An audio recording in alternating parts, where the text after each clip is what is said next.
Brooke and Jubal's second date update.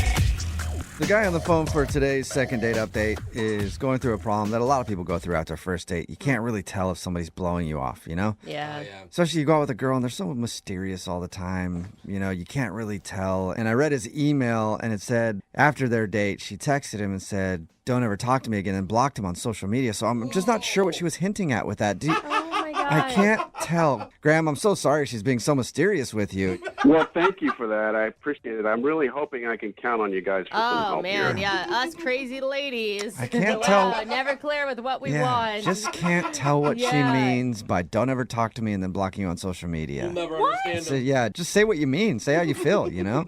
I can never tell with these girls. Okay, Yeah. you guys, joke's over. I know. No more joking. It's starting to make me angry. All right, so Why we know are definitely she doesn't want to see you again. Yeah. Then why are we calling her? She made it very clear she doesn't want to talk to you. Well, I like this girl, and I thought I had a genuine connection with this person. And you were obviously wrong. Well, it's confusing because there's a lot more to the story. Okay, how did you meet her, first of all? So I was commuting to work on the train, a daily thing that I do, and I see this beautiful girl just standing like 5 feet away from me, and I got that feeling. You know the feeling when you just feel like you know somebody? So I'm like trying to figure out where I know this girl from, and then You're like, the train. it- I know her from the train. She commutes every day, She's too. standing 5 feet next to me. That's how I recognize you know, her. it's just one of those like gut feelings. And then I remembered that I saw her like 15 years ago at church. What? Dang, good memory. For real? Yeah, we used to go to church together. Oh, okay. And I didn't have a crush on this girl back then, but I knew her. So cut to this moment in the train, and this girl is very good looking. Like, she's blossomed. Ooh. Oh, it sounded creepy the way you said that. It did. She's Oh, just sorry. grown into Did that sound creepy? Yeah, it I did. didn't mean it to sound creepy. You are all grown up. It sounded like you were the old Yeah. pastor from the church Look at talking you. about the Oh, young no. girl that had grown up. God is good, isn't he? He has bestowed some gifts upon you. All right, sorry, go ahead. So I mustered up some courage, and I went and talked to her, and I asked her how she was, and we ended up reconnecting. Yeah. Awesome. So it turns out that she works like 2 blocks away from me. We talked for the next several stops, and I asked her to lunch. Okay. And she said sure, and it was kind of a little hurried because we were trying to get off the train. And so the next day we went to lunch. Perfect. And on the date, she starts asking some pretty general questions, like first date questions. So it dawned on me that she doesn't remember who I was. Wait, you hadn't brought up like, hey, I remember you from church. You hadn't brought that up?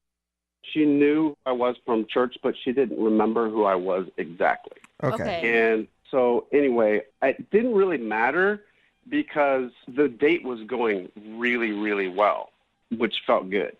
And then so I asked her if we could hang out and make plans for the weekend. Okay. And she was like, yeah, sure, of course, that'd be great. Because it was going, like, we were having a good time. It didn't matter that she didn't remember me because I felt like there was something that we could build on. Yeah, Right. and if you go from lunch to weekend plans, I mean, obviously she was into it.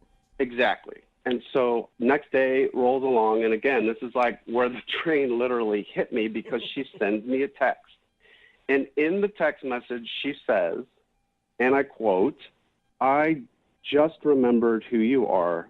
Don't text me again. Whoa. Damn. Don't that's come like- up to me on the train. Don't communicate with me." Whoa. And then she proceeded to block me because I responded and never heard back from her again on text. And I had done a little reconnaissance on social media. I couldn't pull up her page. I couldn't find her. She even blocked all of your stuff there, too. Dang. Straight up blocked me. Wow. What did you do? Yeah, Yeah. what do you think you did?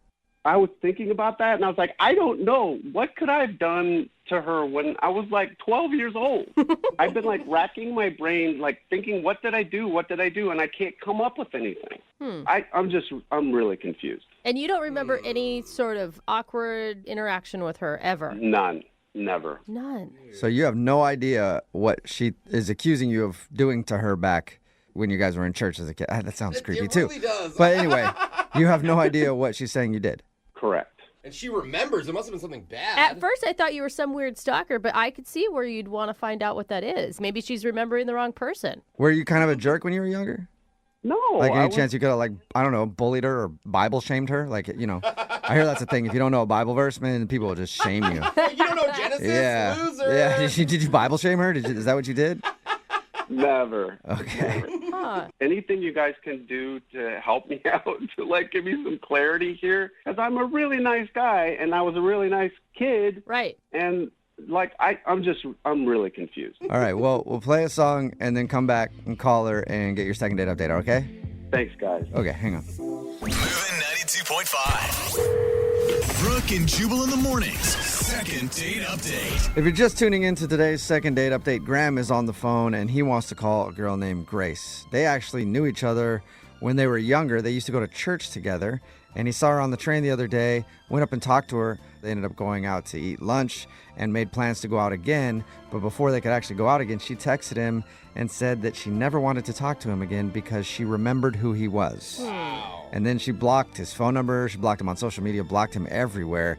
And Graham has no idea what he did when he was 12 years old that is causing Grace to not want to talk to him at all today. Graham, I think I figured it out for you. Yeah? Yeah. I mean, because I grew up in the church, right? Like, old ladies would always get mad at me for wearing a hat in church. Then I would say, take off your hat. And it would get really annoying. So to get them back, I would plant drugs on them and then call the police, and then they would be escorted out of church.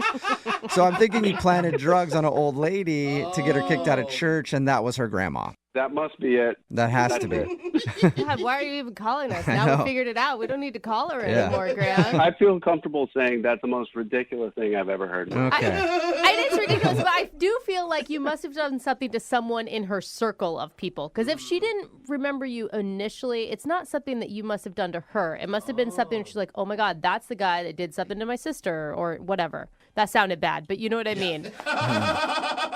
This could be on national TV at some point, 48 Hours Mystery, but I need you guys. Help me out here. Okay. Well, I'm going to dial her phone number right now and see if we can figure it out, okay? Fair enough. All right, here we go.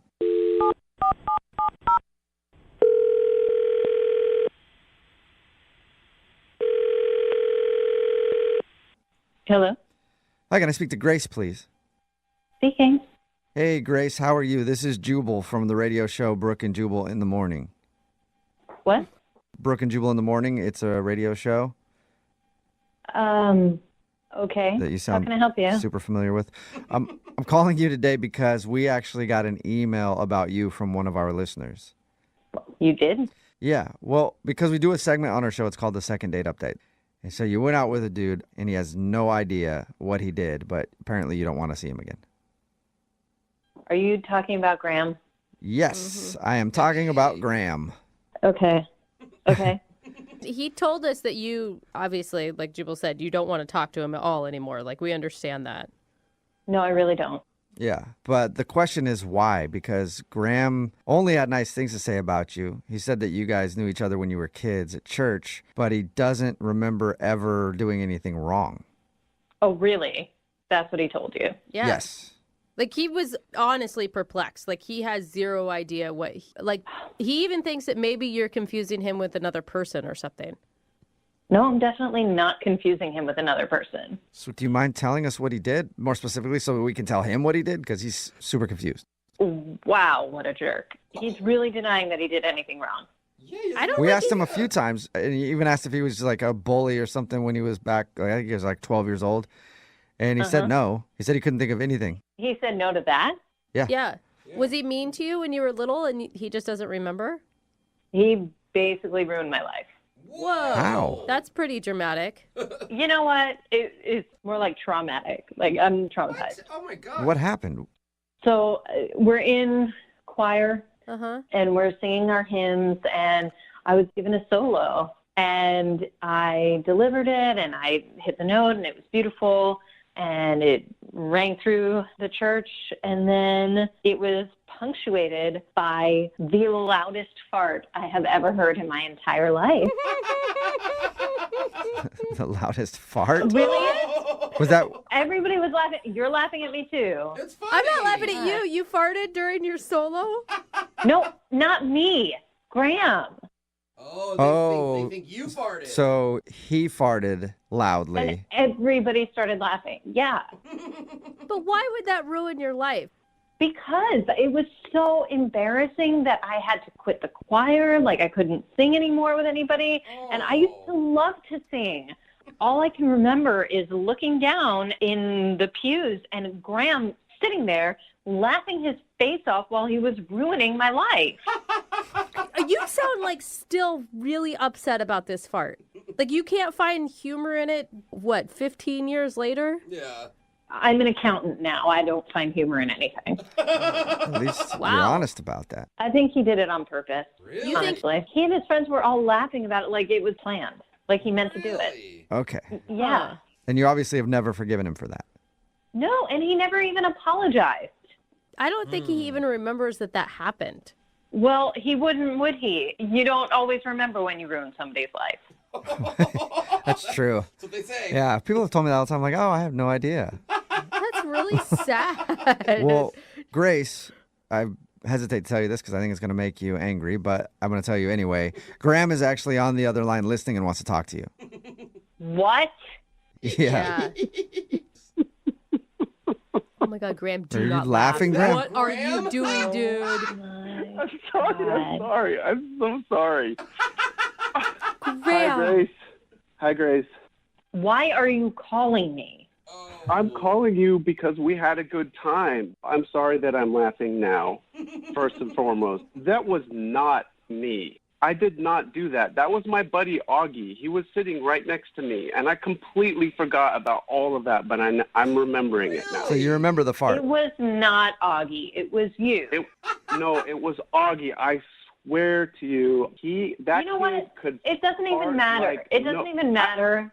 But, see, It Grace, doesn't here's matter the thing. because you were laughing then at my pain and you're laughing now at it. So why would I want to go out with somebody who is just going to make fun of me for the rest of my life? Fair enough. Like, I get it. When you're a kid, it's easy to get traumatized about stuff like this.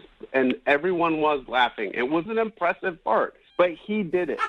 Augie was impressive with that. Like, I don't know how he did it. Like, he could drop a fart whenever, however, all the time.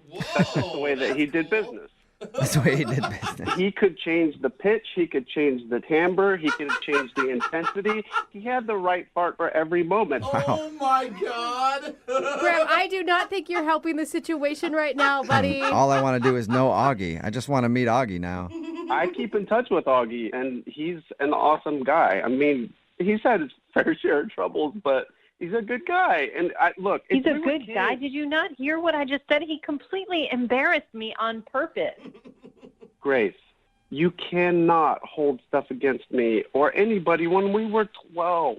Maybe you can't, but for me, it was really traumatic. And I don't want to go out with somebody that treats people that way. Grace, can I just ask you a question? First of all, when did you figure this out? Because when I met you on the train, I got the feeling that you didn't really remember who I was. Honestly, I didn't remember you until I got home and I started looking through my photos. And then I saw you, and it all just came flooding back. And it's like I've had to deal with this all over again. I had forgotten about it. But if you went home after our date and you were looking at photos of me, there must have been a reason for that, right?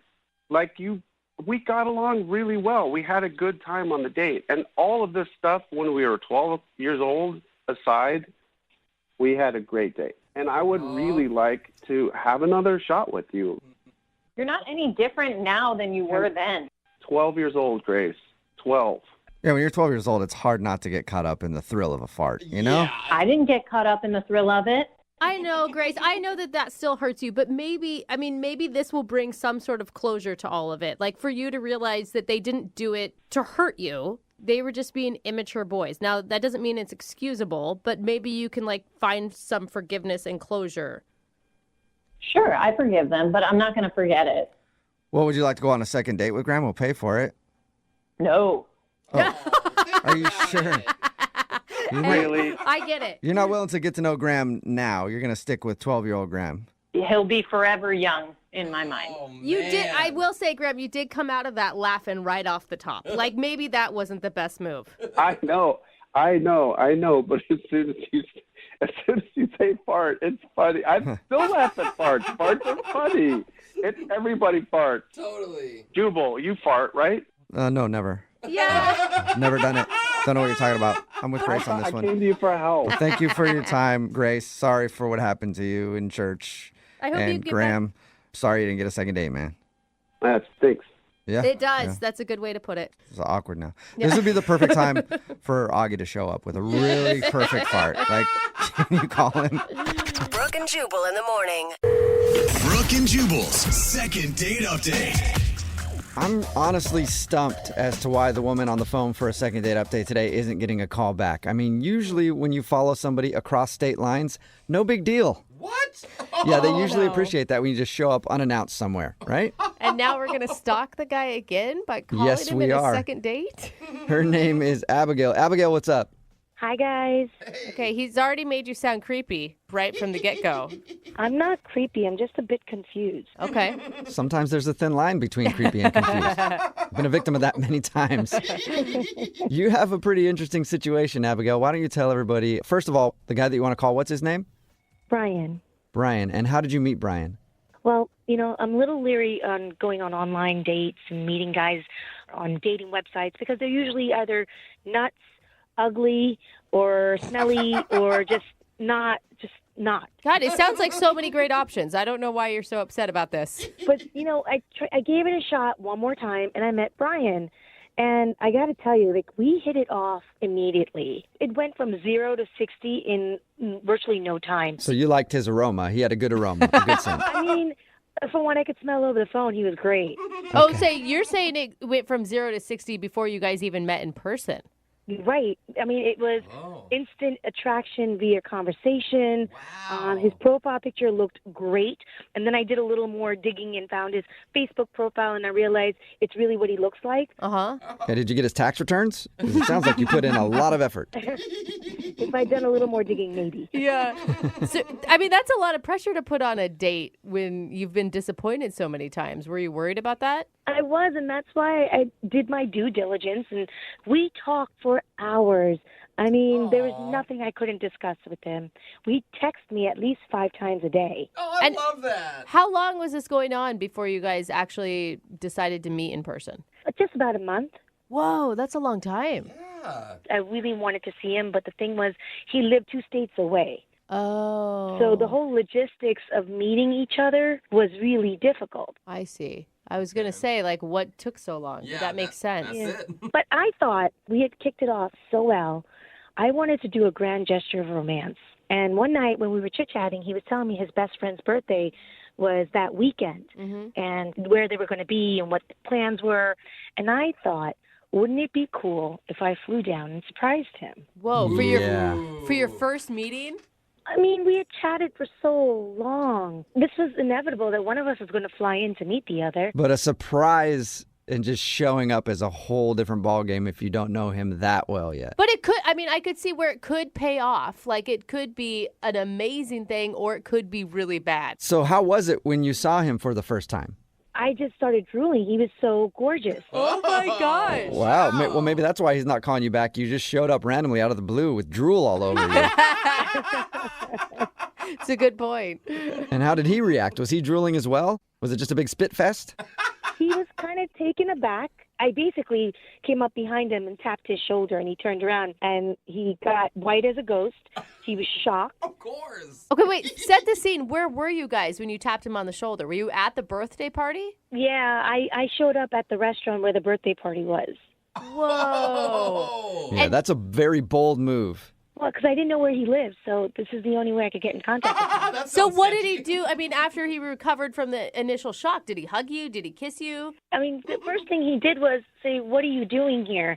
And I told him I thought it'd be a really cool surprise to, shock you and be here, and thought it'd be really romantic. Yeah. And then for most of the night, I ended up speaking to his friends and not much to him. Oh, my wow. God. But you got to understand, I mean, I knew he had to speak to other people. It was his best friend's birthday, so I let it go. I figured, hey, that's what he has to do. So wait, hold on. Like, how is he introducing you to his friends? Well, he really wasn't. I mean, the one or two times that I'd bump into him, somebody would come up to him and say, oh, and you are, and he would say, oh, this is a friend of mine. Oh, okay. Ooh. Okay. Ouch. And I thought, well, you know, it is really new. We haven't really told people about us. So I get it. He wanted to keep it on the down low. I get that. Yeah. I'm starting to worry about you. I mean, after the birthday party, what happened? Well, when we got to the end of the night, people started leaving, and it was basically he and I and his best friend. And I started talking to him, and I said, well, I'm here now. And he said, how long are you here for? And I thought that was odd that he would ask me when I'm leaving when we just met. Uh-huh. Yeah. But I said to him, I'm here till tomorrow evening. Maybe we can have lunch or brunch tomorrow, or maybe even right now. Let's go for another drink or a cup of coffee. And he Hey. said he was really busy. He had a lot of commitments the next day. But Oh, my I gosh. was like, okay, maybe you can spare an hour. I did fly all the way out here. Uh-huh. He said, you know what? We'll set up a date for when I can either fly out to you or you can fly What? out here again. Were you Oh, wow, so crushed? you- I was crushed until he said, let's see if we can figure out a time to meet up again. Oh, So I no. thought there was some hope there that, No. you know, maybe he really was busy the next day. I don't know. You didn't You know are- you were coming, so. You are so nice to this man. Well, he's something special. Aw, How many that's so times have you nice. tried to get, For you. Oh, no. how many times have you tried to get a hold of him since that weekend? It's been a week so far, and I only heard from him once, and that also through text. So it's not like it was before. Oh, my gosh. And you're Okay. sure he's single, right?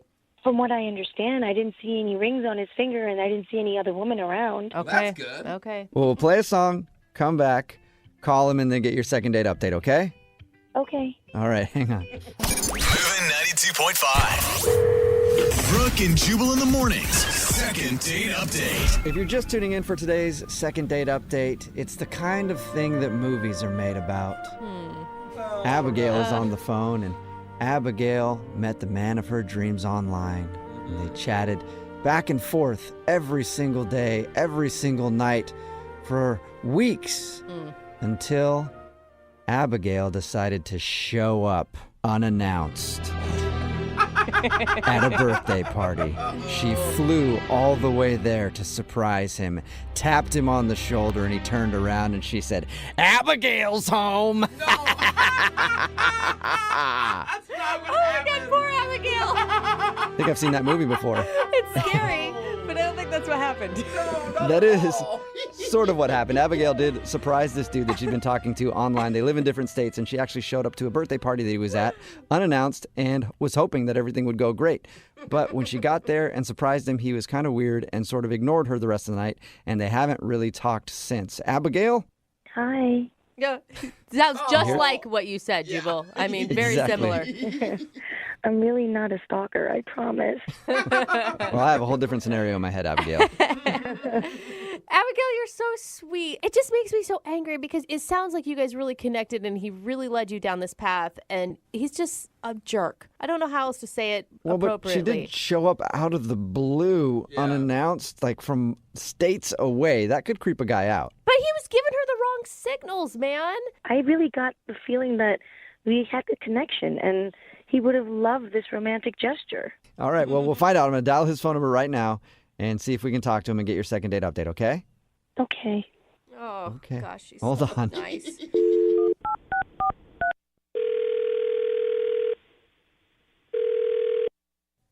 Hello? Hi, can I speak to Brian, please? Yeah, this is Brian. Who's this? Hey, what's up, man? How are you? This is Jubal from Brooke and Jubal in the morning. I'm sorry, who? Jubal from Brooke and Jubal in the morning? Weird ways. I know. Sounds weird. Yeah, I don't know what you're talking about, man. I figured you wouldn't. That's fine. Brooke and Jubal in the morning is a morning radio show. Okay. Okay. And that's the end of the call. Thank you for Yeah. answering, Brian. I'm calling you because one of our listeners actually asked us to reach out to you. All right. You sure you got the right Brian? I'm pretty sure I do. I'll check. Do you know a girl named Abigail? Yeah. Okay, well, we know a girl named Abigail as well, and she's really confused because she thought you guys had a great relationship for a few weeks, until she decided to just fly into town and surprise you. And she said you seemed kind of cold to her, and now you haven't really talked to her since. You can understand why that she's going to like any length possible to get some sort of answer. Like if you put that much energy into seeing someone and then they suddenly shut down, like that's got to be really confusing. Let me get this straight then. She had you guys to reach out to contact me. That's what you're telling me? Yes. Uh-huh. Because you won't really give her an answer, and you're kind of being cold. Ridiculous. This is crazy, man. It's not really that crazy. I mean, she just wants an answer. I just can't believe that she's doing all this just to get in touch with me. Yeah, but you guys went from like texting like 5 times a day for a whole month to nothing. Yeah, and she liked you a lot, Brian. And talking to you right now, I can understand why. You seem like a sweet dude. I like you too. Yeah, well, I normally am, but not when, like, radio shows call me. I have to, like, dig into my personal life. We get that. We do. Can you just tell us anything? At least we can talk to her and be like, oh, he just wasn't really feeling you when he saw you in person or something like that. Well, don't tell her that, because, I mean, that's not true. Really? Yeah, no, yeah, I really do like her a lot. There's just stuff going on that I just don't want to get into. Oh, you're in a relationship. I knew it. I told her that. I told her that she swore she thought you were single. No, I know I'm definitely single. That's not it. Oh, okay. Really? It's just I thought what we had going on was good. I mean, I kind of liked, I guess, the distance aspect of it, and then for her to just randomly show up at a friend's birthday party, I'm not really expecting that at all.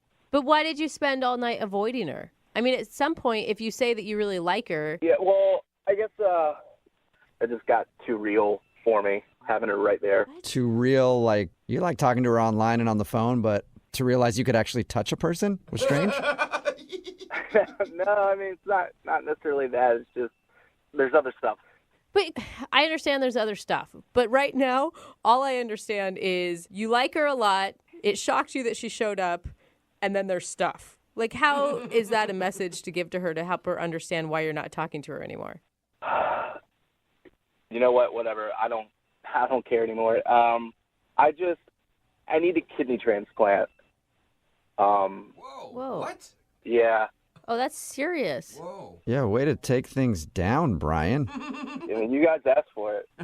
Yeah, well, usually these things end up like, oh, I thought they smelled funny, or they puked in my back seat. Yeah. Man, I'm sorry to hear that. Yeah. Ow. Yeah. So is it just that you don't want to get involved in a relationship because you obviously have some serious health stuff that you need to concentrate on? Pretty much. You know, I don't want to drag her into this, you know what I mean? I feel like this is kind of my battle right now. And by her showing up, I realized, you know, that she really does like me a lot. And I'm just not wanting her to be that close to being around all this, like, stuff going on. Oh, I feel so man. horrible. Wow. I thought Yeah, these that awful sucks. things about you, and now... Yeah, look at you, Brooke. Seriously, dude, I am sorry. It's all good. It's not a big deal, I guess. So did you not tell her about your situation when you guys were chatting online and on the phone and stuff? No. You know, I didn't want to tell her this, you know what I mean? Like, I thought if we kept it from a distance, you know, we could keep it upbeat and not have to kind of, like, talk about all this stuff. Yeah. You know, I really just enjoyed her conversation, and sometimes, you know, when there's a lot of bad stuff going on in your life, to have somebody there that kind of just talk to you and, you know, just kind of laugh with and stuff like that, it kind of brings you up. So I didn't want to, like, kind of bring her down by, Right. you know, the transplant. Yeah, and you were able to escape your own stuff, too. You know, Brian, you're kind of making this difficult on me because this would normally be the point where I'd try to deliver a witty line and then tell you that the person is on the other line listening to the conversation. But I don't have any witty lines, so I'm just going to connect you two so you can talk, okay? Wait, is she on the other line now, or what do you mean by connect us? Yeah, she's listening to this phone call and wants to talk to you. Oh, my God, man, are you kidding? Like, I just said I didn't even want her to know. Yeah, sorry. Unfortunately, she does know now. Abigail, are you there? Hi, Brian. Hey, sorry, I didn't really want you to find out this way. No, I'm Sorry. sorry. I don't even know what to say. I'm You shocked. you don't have to say anything. I mean, I know that I didn't tell you, so there's no way you could have known. It's just, I don't know. I didn't know how connected I was going to get with you, and then I guess I got worried about actually telling you. So. But I want you to know something. I care about you more than you can imagine. I'm here if you want to talk. I'm here if you need me to make you laugh. I'm there for you. I really appreciate that because, I mean, I don't know. I got scared once you got down there and, actually seeing you, and it made it seem too real. And I guess I pushed you away a little bit and didn't want to, get too close. Listen, get close. If you need me to do anything or help you or just put a smile on your face whenever you need me. Yeah, you're such a sweet person. I don't want you to get all caught up in this and then something go wrong. Right now, I'm on a waiting list. I'm not, there's no guarantee of when I'm going to be able to get the transplant. And honestly, Abigail, I really care about you, and I really want to, keep you in my life. And at the same time, because I care about you so much, I feel like I can't. I don't know. I'm just really torn right now. I mean, I'm willing to take a blood test. Is there any way maybe I'm compatible in some way? Whoa. No, I don't want you to do that, Abigail. I really... Listen, this is about kindness. This is the reason why I was put in your life. The chances are so slim that that's even possible. I don't want you to have to go through with that. But Brian, there's always a chance. It may be slim, but it's still there. Yeah, but it's just I can't think about you actually giving up your kidney for me. I can't think about you doing that. I don't want that to happen. Well, I got two. Good point. Good point. Yep. So I can give one up. It's like a spare tire. Wow. I don't even know what to say. At least give me the chance or the opportunity to look into this. Consider it. You have to consider it. Brian, how about this? How about we send Abigail out to you, and you guys can spend the weekend together. You can hang out. You can go on a few dates, and you can even discuss a possible kidney transplant. Woo! I've never had to say that in a second date update before, but I'm saying it. So, I can't believe this is actually happening right now. Oh, my God. would you be interested in that, Brian? Just checking things out? I don't know about the whole kidney transplant, but the date would be awesome. I would love to go on a date. Yes. Okay, Brian, so that's yes. a yes. Yeah, definitely. Yay! I'm happy to hear you say that, Brian. Oh, me too. Yeah, I'm really excited that I'll actually be seeing you. This has been a really weird second date update. Normally Yeah. it's the dude who's begging to put his organ in a woman. And Organ jokes. You had to, didn't you? I couldn't help it, yeah. Brooke and Jubal in the morning. I got a text in at 78592 that says, I was not prepared for those feels this morning. Thanks a lot, guys. Really? Too much feels. You're talking about today's second date update. It's Brooke and Jubal in the morning. And if you missed it, Brian and Abigail met Brian online, and they talked for a long time, like a month, and then she decided to surprise him because he lived in a different state. She actually showed up to a party that he was at, and he was kind of cold and weird, and then he didn't talk to her after. And she was confused. So we got him on the phone and found out the reason that he didn't call her back was because he is going through some health issues and needs a kidney transplant, and didn't want to call her back because once she showed up, he's like, oh, I can't put her through all this. Wow. And a lot of people texting in at 78592 said they're in tears from the second date update today. That is so intense, man. Yeah, I went from like 0 to 100 because I thought this guy's a player. Like, Yeah, he's that's got what a it girl on the side. And then you like. hear the reason, you're like, oh, no. Did you see the text message we got that says, my brother gave a girl a kidney and now they have 2 kids and have been married 12 years? Oh, I Yeah. hope that happens Just to even the them. text message makes me weepy. Well, of course you'd stay with somebody like that because arguments would be so awesome. You're like, dude, take the trash out. I gave you a kidney. Take the trash out. I do like Somebody texted in at 78592 and says, can we get back to the yelling and the screaming and the second date updates? This is just way too heavy for me today. That everyone seems to have dubbed them the kidney couple. Oh, that's kind of Which- cute. It is, but it's also kind of sick. Yeah. You know? And somebody texted in and said, are you really going to send her to meet up with him so they can talk about a kidney transplant? Because she said that she would even be willing to give him a kidney if she was a match. Wow. That's love right there, yo. Yeah, And we I offered mean- to fly her out there so they could go on a date at least and hang out and talk about it. And are you really going to send her out there? No, we're not. It's all an act. We'll give them some Gotcha. gift cards to Applebee's and tell them to figure it out. Of course, we're going to send her there. We like to lead people on with promises of possible kidneys and then rip Yeah. it away. Oh. And- Oh. It's kind of our thing. We're a wacky morning radio show. It's what we do. Yeah. I mean, What So, yeah, we'll send them out there, and everybody texting in at 78592 says you have to get an update from that couple. We need a second date update from them, and we will definitely try to do that. Yeah, I need that. Well, and I hope they continue to like each other through it all, too. Because, like, what if they are a match, and he's like, ugh, I'm really just not into this. Afterwards. Oh, no. And then he's not calling her back to protect her feelings. He just, like, is calling her all the time to get the kidney, and then after that, he's going to... One of the best things that you can do on a first date is take a girl that you don't even know down a remote road where nobody's at. No. And it's just you two together. No. That's the most romantic thing that I can think of. If you want to get maced, maybe. That's what Kenny did on his first date. What? Yeah. So you guys say that now. You say, oh, that sounds super creepy, but that's what he did. He took her hiking. That's not the same Exactly. thing. Yes, it is. It is No, the it is exact not. It really is. I never thought of it like that. That's what Kenny decided to do on his first date with the girl that he wants us to call today. I don't think it was as creepy as I made it sound. Yeah. Unless you want to correct me on that, Kenny. No, I mean, it was definitely not that creepy. Okay. All right, just checking. I don't know. You said you took her hiking in your email, so that's all I thought about. Maybe I'm the problem here, Kenny. Really? So Maybe. tell us a little bit about the girl that you want us to call today. We know you took her hiking. We'll get into that in a second, but where'd you meet her? I met her out at a bar. We have some mutual friends, and all I heard was that she was recently single, and I was interested, and I asked her out. Was it like a setup thing where your friends are like, hey, this girl, she's single, come to the bar, she's there too? No, not really. I mean, we all just happened to be in the same place at the same time, and I just found out she was single. So. Okay. And that's when you said, hey, do you want to come down a dark road with me tomorrow? Yeah, that's not exactly how I said it, but yeah, I did ask her to go hiking. Okay. And why hiking? I think that's a fine first date. I think a lot of people would like that, but why choose hiking instead of meeting up for coffee or food or I whatever? love the outdoors. I love living up here, and I just think it's a great first date activity. I mean, one that's like you relieve stress, you kind of relax.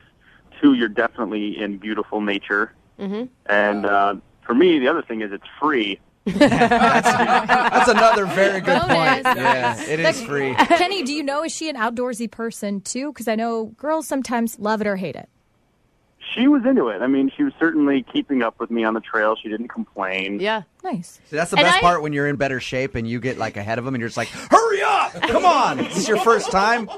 That's always fun to do too, Yeah, if they're lagging behind, I normally get, a little concerned, but she was keeping up. Okay. And I hike quite a bit. There's a lot of time for conversation or lack thereof. Was it easy to talk to her? It was. I mean, I thought she was really funny, and I've been on a lot of dates where you just go out and have drinks, and I don't know. I never really know what's really happening or what's the liquor talking or whatever. And up there, it's just like you're away from it all. Yeah. And she was funny and had a great time, I thought. So she's obviously not calling you back. Did anything happen on the hike at all? Was there any awkward moments? Not that I had noticed. The only awkward moment I noticed was afterwards. We went down and we went over to this grocery store to get some water, and we were just kind of hanging around. And I was like, you know what? I'm a pretty good chef. I like to cook a lot. And I was like, now that the hike went well, maybe I'll make her dinner or something. So I said, hey, can I cook you dinner tonight? Thinking we'd still go out. It's a Saturday. Right. Mm-hmm. And she just sort of responded with, no, I have to get up early. I'm like, well, do you work tomorrow? She goes, no, I just have to get up early. I'm like, well, tomorrow's Sunday. Okay. Really bummed me out. Did she seem upset about something? No, I mean, if anything, she's like, we'll do it some other night. And I was like, great. I mean, we didn't make any specific plans, but I don't know. It just seemed weird, and that's why I called you guys. Especially if you felt like you had a good time, and for her to just be like, no, I got to get up early in the morning on a Sunday. No excuse. And no excuse. Like nothing good to say about like, yeah, I have to get up early for church or I have to get up early for anything. I mean, And there's not a woman that I know that would say no to a man cooking them dinner. Yeah. It's a very rare offer.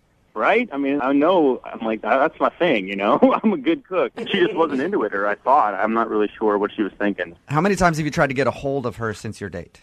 I texted her Sunday, kind of like had a great time. I called her Sunday, told her I had a great time. Let me know when we can get together again. No response. And then I texted her on Tuesday. Okay. And that was a while ago. And how long ago was your date? It was a couple weeks ago. A couple weeks ago. All right, so that's a long time to not hear anything from her. Yeah. All right, man, we'll play a song, come back, call her, and get your second date update, okay? All right, thanks a lot. All right, man, hang on. Moving 92.5. Brooke and Jubal in the mornings. Second date update. All right, Kenny, are you about ready to give Alexa a call and find out why you're not getting a call back for a second date? Let's do it. All right, if you're just tuning in, Kenny took Alexa on a hike. After the hike, they were at the grocery store to get some water and stuff, and he said, hey, why don't I make you dinner tonight? And she said, no, I have to get up early. And he hasn't heard from her since, so he's wondering what went wrong on their date. And Kenny, I didn't ask you, at any point during your date, did you show her your junk? No, didn't happen. No. Hey, you're on a hike, and that's kind of, standard operation for me when I'm on a hike. I know that. Last time I was on a hike, I got junk thrown at me left and right just from random people out there. So, But I'm just making sure because actually that seems to happen a lot in second date updates. We call and they're like, oh, yeah, they decided to show me a picture on their phone. You never did that move at any point. No, didn't pull that one. Okay. Not even like peed on a tree or anything when you're out there. No. Nothing? All right. All right. Well, I'm going to dial the phone number, see if we can get her on the phone and get your second date update, okay? Okay. All right, here we go, man.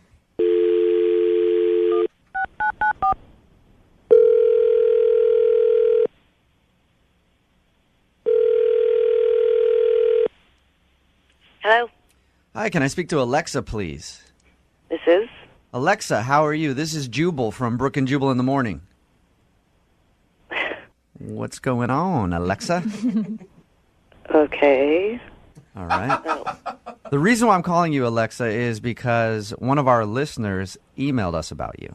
His name is Kenny, and you guys recently went on a date. And he emailed you about it? Yes, he did. Because he wants to know why you're not calling him back. He would love to see you again, and says that at the end of your date, you even said, like, hey, maybe we'll go out another time, and he hasn't heard anything from you. So Kenny emailed us to see if we could get you on the phone and ask you if he did something wrong. That is incredibly weird. I know. I understand this is like a weird phone call to get, but would you Yeah. mind telling us if you enjoyed going out with Kenny? Well, I guess since you're already calling, I mean, we went on a hike, and the hike was fine. We were getting along, but the end of the date got really weird, and so I haven't called him. It got really weird. Okay. Because when we talked to Kenny about your date, he didn't mention anything weird happening. No. He had a great You time. talked to him on the phone? Mm-hmm. We did. He said that everything seemed normal. This is a first in my dating life, I gotta say. This is... Well, what happened that was so weird? Well, I mean, it wasn't so much weird as it was humiliating. Whoa. He humiliated you? Oh, no. What did he do that was humiliating? We, got our bottles of water, and we were walking out of the store, and we, walked past the pharmacy area, and he saw this acne medicine, and he pulls me over by it. He's like, oh, you should really try this. It's really good, and it could really help you. What? Are you serious? I am dead serious. Do you have... Wow. What did you say when he said that to you? I think, all the blood drained from my face, and then all of the blood came to my face, and I was, blushing, beet red, absolutely mortified. I mean, it was the most humiliating experience since middle school. It was... Yeah. Do you think he realized what he said to you? I don't care. Yeah, I mean, I wouldn't care either. I'd be like, hey, you're an a-hole. Yeah. I mean, I could not believe that happened in real life. And it was... And then he's like, oh, do you want to come over? I'll make you dinner. So You're he like, was why? totally... So you can make me dinner and then, let me try some more of your acne products? Yeah. Tell me what else I can fix about myself, ass. Jeez. My God. Was there? All I right. mean, was there any time during the hike that maybe you guys, I don't know, somehow got on the subject of how hard it is to have acne or something? No. Oh God. First date material? No. No, I'm So trying you're to just think of walking something. along and he stops and goes, hey, try this acne medication. It might work for you. It might help you. It could really help you, is what he said. It's messed up. What the And then apparently he calls the radio station. Yeah. If he's not that aware to know that that's something wrong to say to somebody, I can imagine being at your house cooking hey, I'm not using butter in this. Right. Just so the complexion thing, you know? Weigh me when I come to your house? What? Jeez. What? What would you say to him if you could say one thing to him? Off. Okay. Oh, that's direct. Alexa, would you like to say that to him? Because he's actually on the phone listening. I'm so horrified right now. You should be. You should be. You should be absolutely mortified, just like I was. In all honesty, Can I just tell you I was trying to help you out, if anything? I don't need your help. I don't need your help. Kenny, you're digging your ditch even more right now. My skin is crawling that, like, I actually spent time with you, and you think you need to help me. Like, I just figured, like, it's like a grooming tip, if anything, you know? I don't know why everyone is, like, laughing and so horrified. I mean, I was in the situation with her, and I saw the problem, and I was just trying to help. Like, to me, it was a positive move. Oh my no God. intention of making this an insult. That's not the kind of help that anybody really wants or needs. Do you have any read on like other people's emotions, Kenny? Maybe you're just bad. Seriously, you think I don't know what my face looks like? Like, yes, I had a breakout. Like, I'm PMSing. Like, it happened. Like, you think I need you to tell me that? You're gonna fix me? But, I mean, I didn't mean any harm by it. I was just trying to help you out, you know? I mean, I certainly was You can shove your help up your Kenny, I don't think anybody wants to have somebody recommend a skin cream to them to help them with whatever acne problems they're having at that moment. Only no their matter dermatologist. What. Yeah, even my mom would do that, and I'd be like, hey, you're a you know what I mean? Get out of here. I mean, look, I guess I just wasn't thinking very clearly, and I shouldn't have said anything, and I feel like an idiot right now, and... Good. I don't know. My buddies and I, we, like, take care of our skin, we moisturize and all that. We recommend products to each other. We're sort of in that vein, and I just was trying to, like, help, and I don't know, maybe I went too far. Like, can we end this? Because I'm so revolted right now. I mean, look, it's not about whatever physical things. Like, if I didn't think you were attractive, I wouldn't have called and tried to go on a second date with you. Good point. Oh my God, I'm so thrilled you think I'm attractive. Yeah. He was able to look past the horrible acne, Alexa, and still want to go out on a second date. I'm not a disfigured monster. Thank God. All right, well, I've got to ask the question. Alexa, would you like to go out on a second date with Kenny? No. Okay. Kenny. If it's our first date and he's already trying to find things to fix about me, why the would I waste time on a second one? Yeah, that's a very good point. All right, I got it. Okay, Kenny, you know what? So you understand what you did wrong? Yeah. Yeah, I do. Do you? To tell you the truth, I'm a little surprised and shocked that if you make, like, one mistake on a date, then it's like someone can be so judgmental and just blow me off. Oh, my God. You're still doing it, Kenny. Yeah. You're calling me judgmental. Yeah. It's pretty amazing. I can't believe this is reality right now. All right, Kenny, well, better luck next time when you're out there in the world dating, okay? Yep. Thanks, guys. I think we all learned one very important lesson today.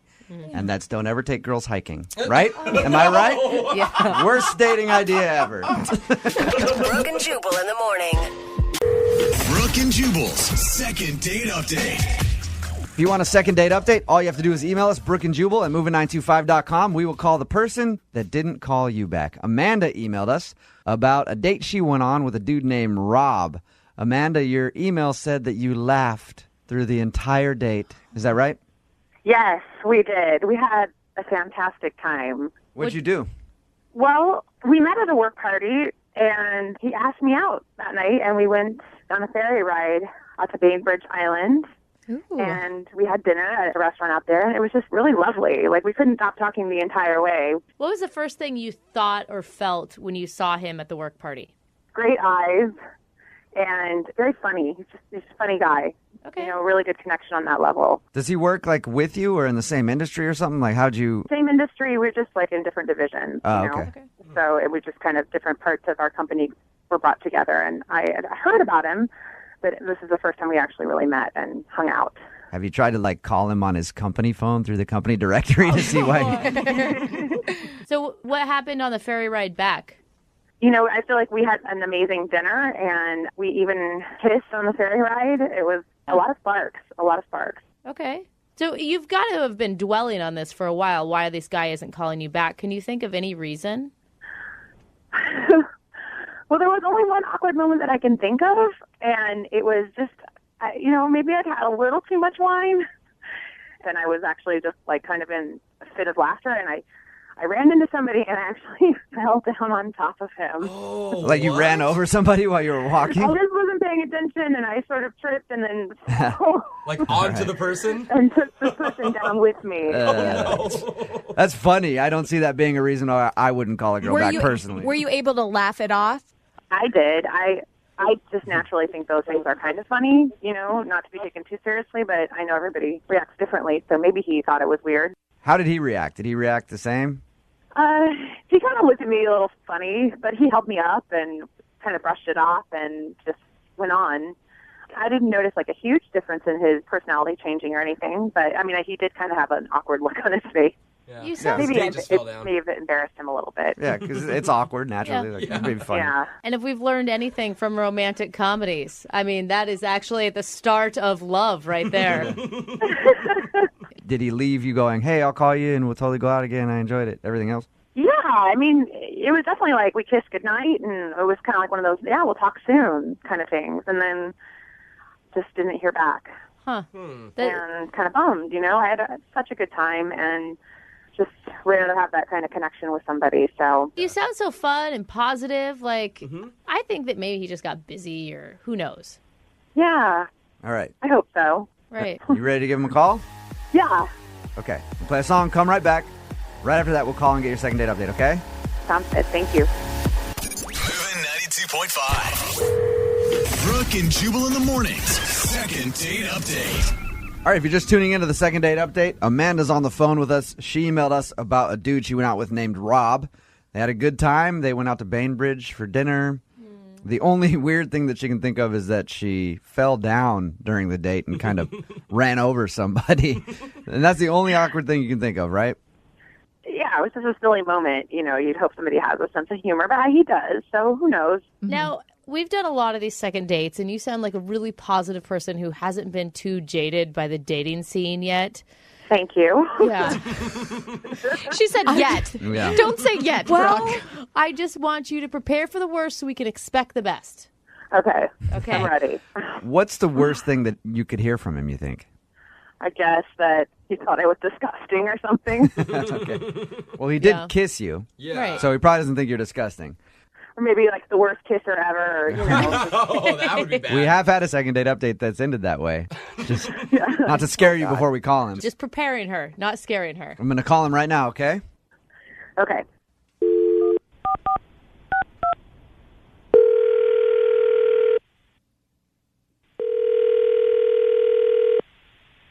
Hello? Hey, is Rob there? Yeah, this is him. Rob, this is Jubal from Brooke and Jubal in the morning. I'm moving 92.5. How are you? A radio station? Why are you calling? What is this? We do a morning show here in Seattle. Are you familiar with us? No, I don't listen to the radio. Okay. Oh, God. One of those guys. Well, we are the world's most popular morning show, since you've never heard of us. And we've decided to call you today because we do a segment on our show called the Second Date Update. Okay. That's where, say, you take a girl out on a date and then don't call her back after. She emails us to call you and ask why. So you went out on a date with somebody, blew them off, and now we want to ask you what the problem was. And this isn't for the radio. This is live on the radio? Yep. Oh, I mean, who is it? Her name's Amanda? Yeah. That's who you're thinking? Yep. Yeah, that's kind of who I figured. So Amanda's tried to get a hold of you since you guys went out on your date. She said she had a great time, and it seemed like you did too. Why have you been blowing her off? She's just, she's very sweet. She's a very nice girl. All right. That's what She's people usually saying say when there's some sort of an issue. Come on, Rob. Don't do that, Rob. It was a nice date. I just don't think we're compatible. That's not my type. I just don't think it would work, really. Rob, if you're trying to be a gentleman, I totally get that, but understand that she emailed us. She wants to know the reason. I mean, look, she's very nice. I want to make sure that's clear. Amanda is a fantastic girl, but it's just she's probably the clumsiest person I've ever met in my entire life. Was it because she told us that during the date she was like talking to you and laughing and wasn't watching where she was going and kind of ran over somebody and fell down on them? Is that what turned you off? Well, we were just walking to the restaurant, and she was bumping into people on the sidewalk, like fumbling with her phone and out of her purse and dropping it, tripping over herself constantly. But why is that a turnoff? I don't understand. It's just somebody who's so uncoordinated. She's just so completely unaware of her body, I'm afraid, I don't know, she's going to hurt herself. Or, like, if I date her, I'm going to have to spend a lot of time in the hospital taking care of her, you know? Rob, be honest. You're imagining what your bedroom life would be like, and you're worried. Yeah, well, she's going to hit her head on the nightstand and take her to the hospital. You're lucky she didn't fall off the boat, man. Yeah, exactly. She's going to bump me off the boat. I mean, I don't... Hey, Rob, this is where I should probably tell you that Amanda's on the phone with us right now listening. Hey, Rob. Hi. Hey. Oh, my gosh. This is so embarrassing. Amanda, do you have an explanation for Rob? Like, maybe you're not always that clumsy, or you were just nervous, or... To be completely honest, I think I forced it a little bit. I thought maybe guys kind of think that's cute. So wait, like Drew Barrymore, and I'm just being klutzy, you know? Oh, no. You really thought about that before the date? Like, I'm going to fake to be clumsy so he thinks I'm cute? Is that the thought that actually went through your head, Amanda? Perhaps. I can understand the want to play the damsel in distress role so that the man comes and saves you. I gave it a shot. Hey, Rob, now that you know that she was overplaying being clumsy, does that make you think any different of her? I mean, that seems like a little too much to be faking it. It was like an undiagnosed, like, syndrome of some sort. Yeah, it just sounds like you went way too far with it, Amanda. All right, Rob, we'll send you guys out on a second date. We'll pay for it. Do you want to go out with her again? See if she's not as klutzy as she says? I did have a good time. It's just the clumsiness really threw me for a loop. So if that's going to change, then I'm totally up for giving it another shot. Let me just say I learned a lesson. That's what life's all about. I learned a lesson, and I do apologize. And I would. Yeah. Okay, and don't play up the klutzy thing anymore. I won't. It's gone. There's only one place I want you to fake it on this date, and that takes place somewhere else. All right. Brooke and Jubal in the morning. The guy that emailed us for today's second date update is making me very jealous. Oh, no. Very jealous. Why? Because his first date was with a stripper named January. Oh, it was not. Damn it, and that is not her real name. Are you kidding me? Listen to this. So, Kurt, you met this girl at a bachelor party, right? I did. Look, I know it sounds really funny. I know, I get it, but she totally blew my mind. I don't know what to do. Hold on. That's what she's supposed to do for a living. Right. Did you hire her for the bachelor party? I didn't hire her. No, my friends hired her. But she was paid to be there. Yeah, she was working.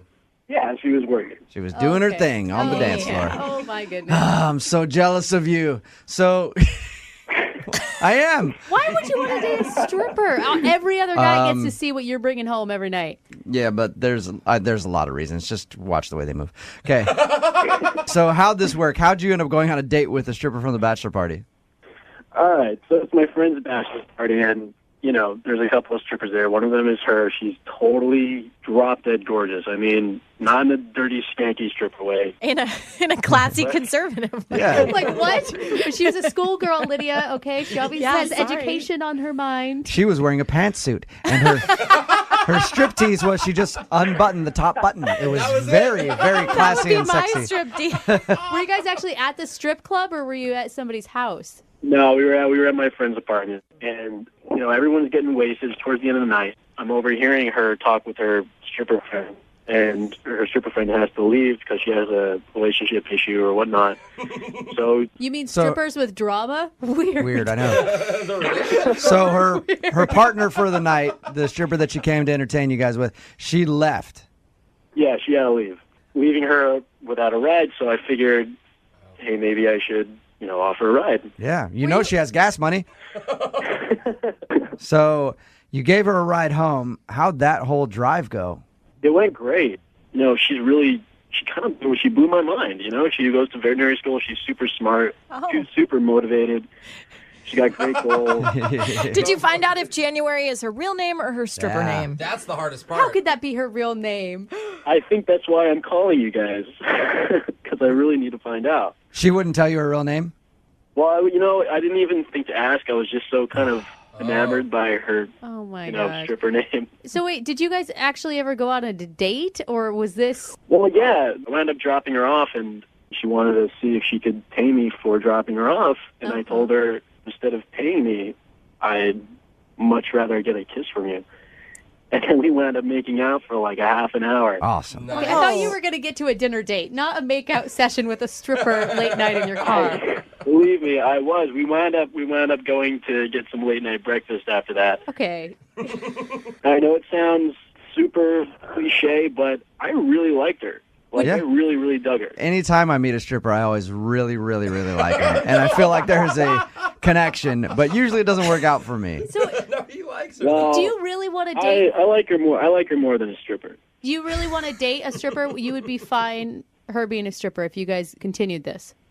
Well, we were talking about that, and she said that she would not be doing it forever. So I would. Don't they all? Well, I don't think that they have the option to do it forever is kind of the problem. Oh, Gravity no. sets in. They do, Brooke, trust me. There are some that have been doing it for a long time. All right, so have you tried to call her since you went out on your little breakfast date?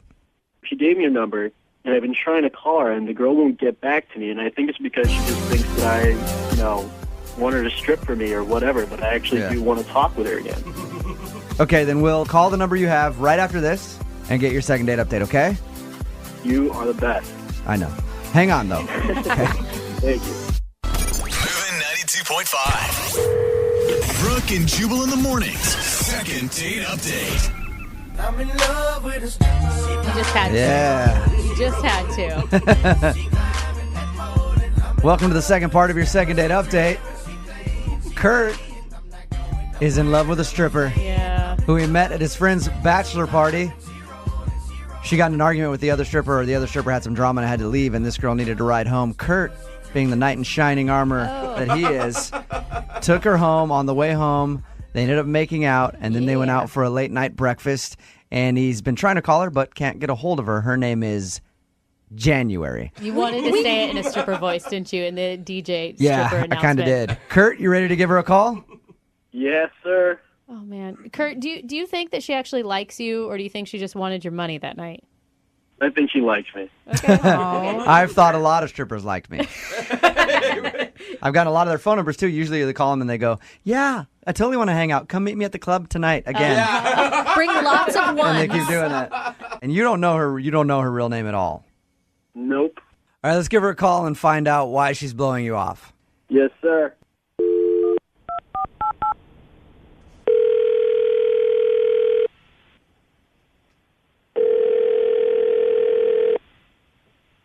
Hello? Hey, is this January? Hold on one moment. Okay. What is she getting into? This is January. Hey, January. I was calling to see if I could book you for a party coming up, if you're free. How'd you get this number? You gave it to me when you were working a little while ago. Oh, well, when would you like January? January? Yes? Before we get into all that, I would like to book you for a party, but I need to let you know that this is actually Jubal from Brooke and Jubal in the morning. I'm moving 92.5. Oh, now I'm very confused. Do you know why I might be calling you? I can't imagine why. You recently met a friend of mine while you were working, and he likes you a lot and would love to hang out again, but he's wondering why you're not calling him back. You gave him your number. Okay. I don't know who you could possibly be talking about. Well, you did a bachelor party a few weeks ago, and you ended up hanging out with one of the dudes that gave you a ride home after the party because your partner had some drama at home and had to leave. Do you remember that? I'm sorry. I don't. You don't remember a guy taking you home, and then on the way home you guys made out a little bit and then went for breakfast after? All right. I'll be completely honest with you. I do remember Kurt, and I had a really wonderful time with him. Oh, nice. Oh, see? Perfect. Romance. She does know him. He was very, very sweet, and I really enjoyed talking to him. I do remember that. Why aren't you calling him back? This kind of stuff happens a lot, and it's a rule I have. I don't date clients. Okay. I did it once before, and it just ended absolutely horribly, and I don't want that to happen again. January, this is Kurt, and I need to talk to you. Should have warned you, January. Kurt is actually on the other line and heard what you just said. January, I don't want to be your client. I had a really good time. I don't know if you were acting or doing your spiel with me in the car, but when we were talking, I liked it. Okay? I like you, and I want to date you. Whoa. And I'm not a psychopath, and I'm not crazy, and I'm not nuts. I just really like you. So... Wow. Kurt, you're so sweet. You really are. I'm sorry. I just can't do this right now. And you're not the first person to have said this to me. Oh. There's a lot of people that I have met at parties while I'm, doing my job, and Yeah, one of them was probably me. Sorry about that. and it's all very sweet, and I understand you mean well, but I can't be worrying about who I'm dating. I gotta be worrying about paying for school. Yeah, well, why don't you let me worry about that?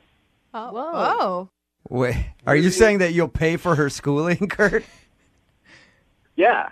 Whoa. You know, we didn't really talk. Listen. I know that sounds crazy. We didn't really talk that much, but I like you. Okay. I've got a great job. Kurt, you barely know her. She, One date. But Kurt, about that, but Kurt, I don't want your money. I don't want somebody to pay for school for me. That's not the point. Wait. well, that's why you deserve it. But January, you're having multiple men pay for your schooling. Why don't just have one of them pay for your schooling? What's the difference? I'm doing it on my terms, and I'm not dating any of them. I'm not beholden to any of them. you be an independent woman. You don't need a man. January, Sing it. Wait, this man respects I you. don't want to domesticate you.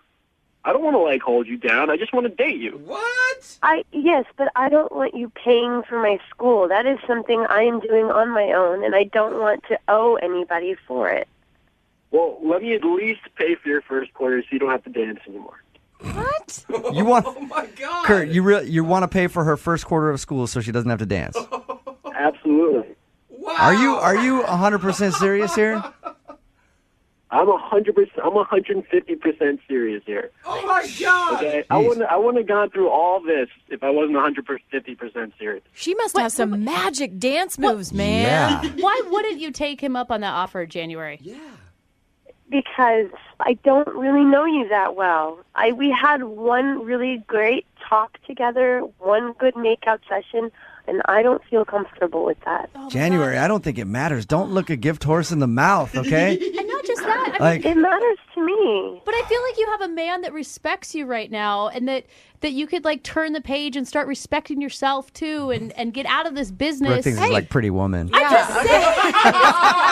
It could be your chance to change things. You're going to be shopping in Bellevue and be able to walk back into a store like, you made a big mistake.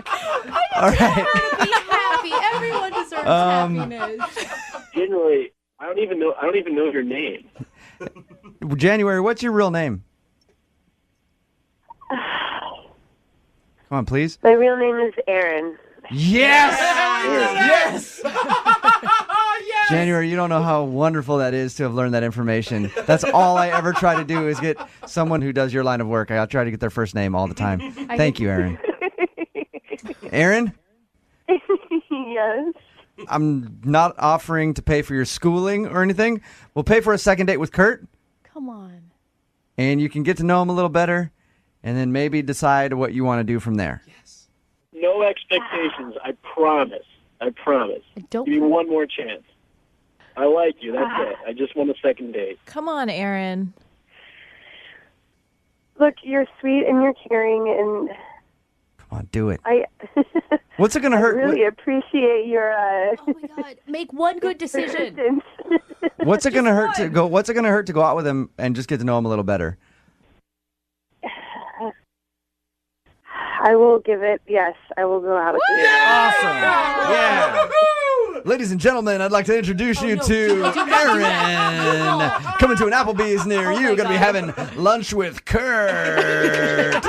Make sure you tip your wait staff well. Oh, Aaron. This is the type of stuff we're trying to avoid in your life. Kurt, congratulations, man. You got a second date. Thank you, guys. You're Thank welcome. you. Yeah. Go get some ones. Oh, Jubal! It's Brooke and Jubal in the morning. Always awkward when you're out on a date and then somebody from your past shows up. Oh my gosh, yes. One time I was out on a date and then my old imaginary friend from high school showed up, Spaghetti Larry. And then Spaghetti Larry started hitting on my date and he and I got into an argument. And before I know it, my date's running out of the place, and Spaghetti Larry and I are in a fist fight. And then I'm end up in handcuffs, dateless at the end of the evening. Damn it, Larry! Spaghetti Larry always ruins everything. That guy. And Kyle, who's on the phone to do a second date update right now, ended up running into somebody from his past while he was out on a date. Not sure if it was his imaginary friend or somebody else, but Kyle, who did you run into when you were out on your date? I bumped into my ex. I was really going to Yeah. hope you were saying like your ex-teacher or your ex-boss. That's worse than getting into a fist fight with your imaginary friend on a first date. So tell us before you get into running into your ex, where'd you meet the girl that you went out with? I met her on Tinder, though. Like, I had good vibes from her from her photo. Not to sound pervy, but, you know, it was good. Like, you know, we both swiped. We both swiped to each other, you know what I'm saying? Yeah. So we met up for a couple of drinks at this local bar, and this girl, Megan, she's great, beautiful. We were vibing, so then I went to the bar to get some drinks, you know? And then right there, lo and behold, I saw my ex, Kathy, who I just broke up with, like, a month ago. So still fresh. Yeah. I thought this was like an old ex. Yeah. And did you guys leave things on good terms, or was this a bad breakup? Yeah, it was pretty messy. Like, she's been stalking me. She's been talking to my friends. She's been calling my parents, seeing, like, how I'm doing. And I've blocked her from my phone. I've blocked her off Facebook, and she's still, like, trying to get in my life through other people. And it's just, like, I'm just trying to just cut her off. And I don't know. That's what kind of annoyed me when I saw it at my favorite bar. I'm like, you know, this is my bar. Like, I brought you here the first time, like, we dated. Like, why are you here again? Like, yeah, that's what happens in breakups. Somebody always gets the bar. Yeah. Right. And so this was your bar, and she was there probably waiting for you, it sounds like. Yeah, she probably was. Whoa. So she's all drunk. She comes over to me and just starts, like, bawling and, like, hugging me and saying, like, we could still make it right and all this and that. And I'm just like, dude, I'm in a date right now. Stop. It was very excruciating. Did the girl that you were out on a date with see her talking to you? Yeah. I have no idea because I brought her to the back because she was starting to make a scene and everyone was looking. So I was like, all right, let's just talk in the back, you know? Oh, man. Did you get her to leave after you guys went to the back? I finally calmed her down and I got her out. How long did this go on? How long was Megan sitting there while you're in the back trying to calm down your ex-girlfriend who's in tears? I was trying to just get her out, like, as soon as possible, but I don't know. It almost became, like, half an hour. Like 15, 20 minutes. Yeah. Was she still waiting for you at the table when you got back? That's the thing. Like, when I went back, she was gone. Yeah. No. If you see your date go into the back with another woman, chances are you should probably leave. Yeah, and that's what pissed me off because, like, I didn't get a chance to explain the situation. So I actually texted her, right? And I was like, hey, where you at? You know? And she texted me back, nice try. I don't play like that. Oh, no. Okay. So she definitely saw you go back there with your ex. Probably doesn't even know the whole situation and thought something else was going on.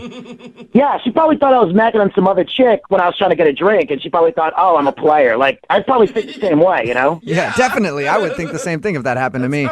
Was that the last thing you heard from her, just that text, or did you guys talk more? That was it. Like, I texted her, let me explain, but just a wall of silence. Yeah, I don't blame. I mean, there's so many red flags there. Even if you weren't hitting on another person, like there's a crazy ex involved. Even then, that explanation. Yeah. I mean, baggage. it just. Are you ready to date? Yeah, I've been ready to date for the past 6 months since I was dating Kathy. Okay, she's a psychopath, and like that's why I'm calling you guys because like I want to move on, and Megan's awesome, and I just want a second chance because like I get it, it's the first impression, but like that's not me. Yeah. Okay, well, we'll play a song. come back, call her, and get your second date update, all right? Awesome. Thank you, man. Yeah, man. Hang on. Moving 92.5. Brooke and Jubal in the mornings. Second date update. Right in the middle of a second date update, and if you're just joining us, Kyle is on the phone, and Kyle basically went on a first date with his ex-girlfriend. Because kind of. he ended up spending more time with her than he did with the girl that he actually was out with. He met a girl off of Tinder. Her name is Megan. They went out to his favorite bar, and who was there? His ex-girlfriend. When he walked to go get some drinks, his ex approached him in tears, and then he had to pull her to the back of the bar and have like a half an hour conversation. During that time, Megan, the girl that he was out with, left and hasn't talked to him since, other than a text message that just said, "I don't play like that." Oh, man. So we're assuming she saw him talking to his ex and doesn't know the full story. He at least wants to get her on the phone and tell her, "Hey, that was my ex-girlfriend. That doesn't mean anything." All right, Kyle, are you ready? Yeah, let's go. Kyle, this is going to be a really hard sell to get her to go out with you again. Hey, I'm the victim in all of this, okay? Like, I didn't get a chance to explain what happened. It's not my fault. This is a circumstance that happened beyond my control. Yes. And I feel like I deserve another chance because, like, my ex scared her away from me than me. At least have me alienate you, not my ex, you know? If I'm going to screw this date up, I want it to be on my own terms, not my ex-girlfriend's terms. Right. Okay, I'm dialing her phone number right now. Here we go.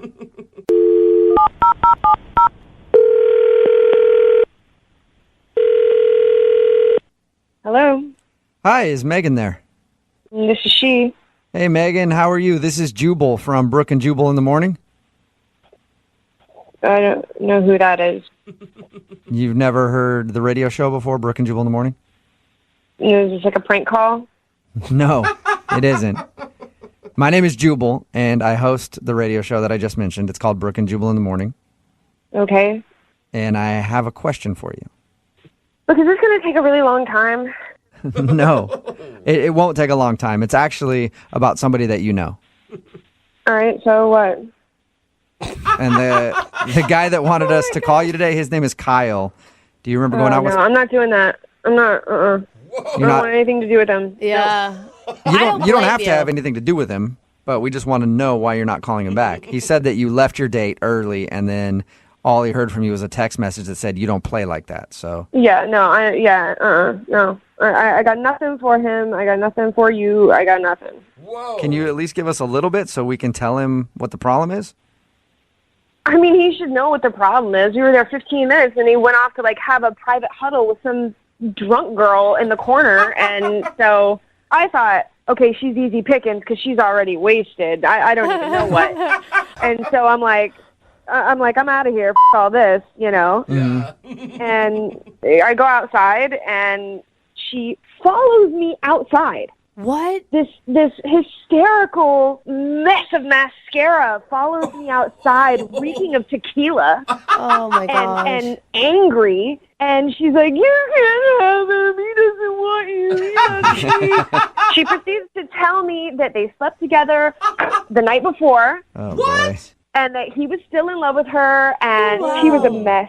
Okay. I was going to say, you know, when you started talking about the girl crying, I was like, going to explain the story that was his ex-girlfriend, but apparently you already know all of that. Oh, no, I know everything about the relationship. I know that he cheated on her 3 months in. What? How do you... Oh, yeah. Oh, I know they had a pregnancy scare. What? Like, I know yeah. How do you know all this? This girl got deep. She got deep, dude. She got deep in a short amount of time. And because she comes out, okay, here's the deal. She comes out all combative. And I'm like, you keep him. You can have him. I don't want him. I was like, this is a first date. And it sort of felt like, if I'm being honest, it sort of felt like I was used as a pawn in their relationship drama. What? Oh, wait.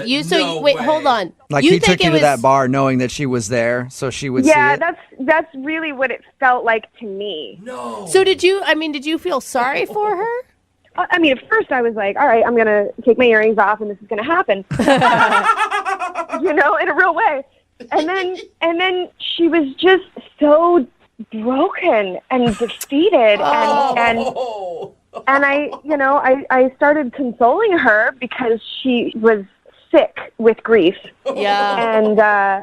And now we're Facebook friends, I guess. What? Now you're Facebook friends with his crazy ex? I guess, man. She asked me my name, and like 2 seconds later, when I finally get an Uber, it's like, you have a friend request. And it's like, wow. Okay. How long were you talking to her? Honestly, it was like 15 minutes. Because like after she realized I am not a threat and I was disgusted myself with the man, then she needed a hug. And she started talking about, the sisterhood of women and how we're treated so badly. Oh my God, I feel like just even hear this story, I'm like, you were the angel that was put into her life to help her get over her ex. I spent the entire night consoling his ex while I wait for my Uber. That's pretty good first date story. Yeah. Oh my God. Yeah, I don't know if you guys set people up, but if anybody needs it, hey, They need it. Well, we don't set people up often except to tell them that Kyle is actually on the other line listening and wants to talk to you right now. Ha ha. No, I'm serious. No, I'm 100% serious, Megan. No, man, seriously? Yeah. Megan, it's me, Kyle. Holy Oh. Did that really happen? I don't know why you're even on the phone right now. I'm so sorry this happened. I didn't know she confronted you in the parking lot. That's insane. That's crazy. Yeah, this whole thing is crazy, and you made it even weirder by doing all of this stuff instead of just letting it die. The reason I wanted to contact you is because I want to explain on my end what happened, and I just want to get a second chance. No! Are you out of your mind? I know. Not in a million years. Not in a million years would I ever subject myself to that again. And besides, man, I gotta be honest, I know everything. I know way too much about everything. So with that intel, I can confidently tell you there is zero interest. Hey, I don't know what she told you, but I'm just saying right now, at least 30% of that stuff she told you is not true. At least 30%. You're not claiming that all of it's not true, That's not Kyle? a very good percentage, Kyle. Well, I mean, dude, she's a liar, but I don't know. Sometimes she says, like, some truthful stuff, but she's messed up in the head. So, I mean, I would not take what she says. You guys are perfect for each other. You guys, honestly, could not be more perfect for one another. So I am out. I'm out. Peace out. Well, don't say it yet, Megan. I haven't even asked you yet. Would you like to go out on a second date with Kyle? We will pay for it. Come on. Free date. I know, but hell no would I want to go out with Kyle again. I think that Megan may be the smartest woman we ever had on a second date. Thank you. If you get women that actually say yes to this, then there's a big problem with us females. Come on. It's just been a whole big misunderstanding. I got screwed because my ex was at a bar. Like, it was just a weird situation. It was like a weird... I had nothing to do with that. Like, I'm a nice guy. We were vibing a lot. Yeah, no, we were vibing at the beginning, and then I spent more time vibing with your ex-girlfriend over what douche you are. I mean, Kyle, you've got to just give it up. Imagine if the tables were turned and it was her ex-boyfriend at the bar and this scene went down. I would totally understand. I would totally understand. You're such a liar. Easy to say. Yeah, right. Well, Megan, thank you for being honest with us and telling us what happened. Yeah, no problem. And better luck in the future on your dating life, okay? God willing. Brooke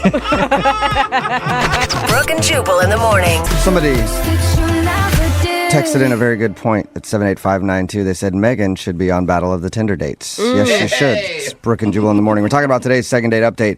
If you missed it, Stu Kyle wanted to call a girl named Megan. They met off of Tinder, and during their date, his ex-girlfriend actually showed up, which is obviously an awkward situation. Yeah. Usually that's not like something like, oh, hey, how are you? Sit down and have a drink with us. Hey, how pleasant to see you. Well, we got Megan on the phone, and she told us that Kyle's ex followed her outside of the restaurant and told her that they slept together the night before and that she was still in love with him. And, of course, there was a lot of tears when she was telling her that. I don't know why Megan wasn't like, cool, this is going to be a great relationship. Yeah, this is off to the right start. That sounds fun. Yeah. Kyle was shocked that his ex did that, followed her outside and told her all that stuff, but he also said he was 30% sure that the stuff the ex told her wasn't true. 30%. So there's still a lot of it that was true.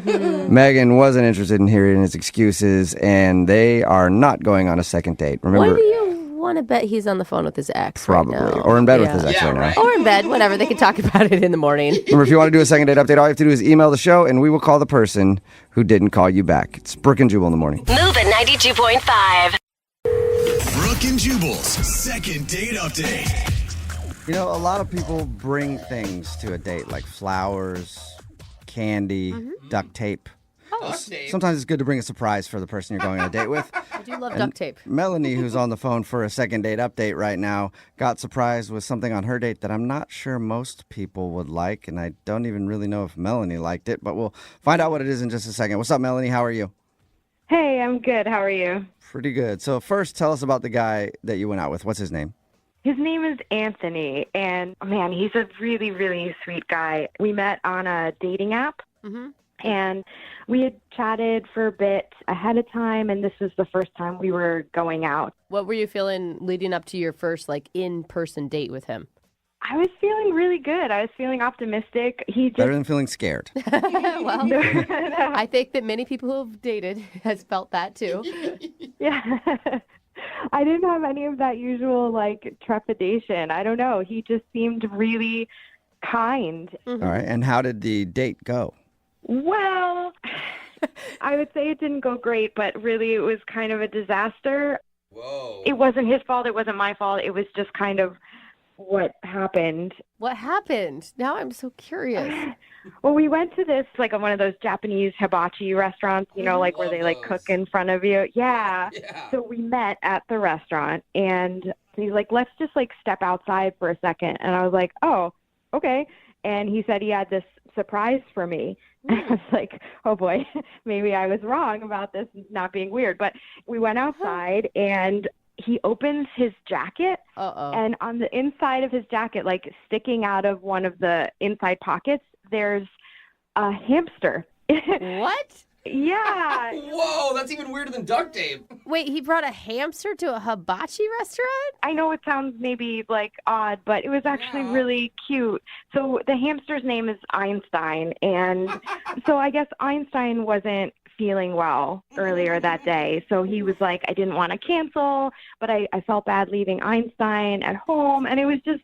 How do you even know if a hamster's sick? My question exactly. You got little hamster puke. I don't know. He wasn't running in his little wheel like he always does. That's what Anthony told me. And he's like, he just looked so sad. And I was like, oh, that's so sweet that you were so in tune with your little buddy. Okay. So sick hamster, awesome points for him, apparently. Yeah, he was just being thoughtful. Okay. Did the hamster also get a table at the restaurant? Or Oh man, with a little mini hibachi. We maybe kept him in the jacket. Good. Yeah, rodents in restaurants, usually not a good mix. I don't know. Kicked out. So what happened? You said something terrible happened. Well, yeah. So we're sitting down, we're eating dinner. We're just having a really great time, really good conversation, great connection. And at one point, I just looked over and Anthony just looked really weird. He looked like something was wrong. I didn't really know what was happening. And he just leaned in and he whispers in my ear that Einstein is gone. What? Like he died? He wasn't in this pocket anymore. I thought he knew that the hamster had passed on in his jacket. Oh, he's like, Yeah, so it broke my heart because I obviously knew how much Einstein meant to Anthony. So he's terrified and he's freaking out, but trying to still be cool and just, Oh my God, what did you do? You tell the waiter, I'm sorry, our pet hamster got loose in here. We didn't tell anybody at first because we figured maybe we could just find him on our own and Yeah, you don't want to tell everybody that there's a rodent running around in there and have them freak out. Yeah. So we didn't want to let anybody know. So we kind of started taking turns, casually peeking under chairs and just wandering throughout the restaurant. We ordered 2 extra desserts just to stay a little bit longer so we could keep looking. Oh, man. Did you ever find Einstein? No. You never found him. We never found him. I mean, we probably looked for over an hour and a half. We were looking for a long time. What did he do? I mean, for a dude that would like his hamster so much, he'd take it into a restaurant if it had the sniffles. I'm sure he was beside himself that he couldn't find him. He looked so defeated. Like, it was like the saddest thing I've ever Yeah, he seen. lost his little buddy. Yeah. So how'd you guys end everything then? I didn't really know what else to do for him, so Right. he just wanted to go home. So he left and I left, and I just... Wow. Yeah, that was just a little over a week ago now. And have you gotten any update from him if he did, in fact, call the restaurant or find Einstein or... I've been trying to contact him, and I texted him, and he just wrote back, no. Just one word, no. Nothing. All right. Oh. He's devastated. And did he respond to anything else, or is that all you've heard from him was just the no? That's all that I've heard from him, and I've tried to contact him again. Like, I want to be there for him because, like, I mean, even though I don't know him very well, like, we had such a great time leading up to that point. And I mean, I had never experienced anything like that before. I mean, as cute as it was obviously different. I had never had someone pull a hamster out of their pocket on a date before. All right, well, it does. play a song and then come back and call him and see if we can get an update on the hamster and maybe get you a second date, okay? Okay, thank you. Yep, hang on. Moving 92.5. Brooke and Jubal in the mornings. Second date update. I'm calling today's second date update the curious case of the missing hamster. If you missed the first part, Melanie is on the phone and she wants to call a dude named Anthony. They went out to a restaurant to eat and he brought along his pet hamster. Yeah, you heard me right. Sounds weird, but she actually liked it. But during dinner, the hamster escaped from his jacket and they could not find him in the restaurant. So there's a hamster named Einstein wandering around some hibachi restaurant somewhere, probably eating great, way better than he was before. I'm not going to hibachi anytime soon. Or go and make it more exciting, you guys. And she hasn't really heard from Anthony since that date, other than when she texted him to ask if he found Einstein, and he just responded no, and that's all she's heard from him. So we're about to get him on the phone and find out if she can get another date. But more importantly, no disrespect to you, but I just want to see if Einstein has been found. If not, then I'm going to start writing a new Netflix documentary. I hope that he gets found as well. I hope that there's going to be great news from Anthony. But don't you think, I mean, it's been a week. I understand that this guy's upset, but I also feel like he should thank you for all the time and effort you also put into looking for this hamster. I'm just trying to, like, think about if it was me and you're grieving, you're upset. So I'm just trying to, like, let him have his space that he needs. But I just do want him to know that I'm here to support him. Okay. All right, here we go. Well, I'm going to dial this phone number right now, okay? Okay. Maybe the hamster answers the phone. That'd be awesome. Well trained. All right, here we go.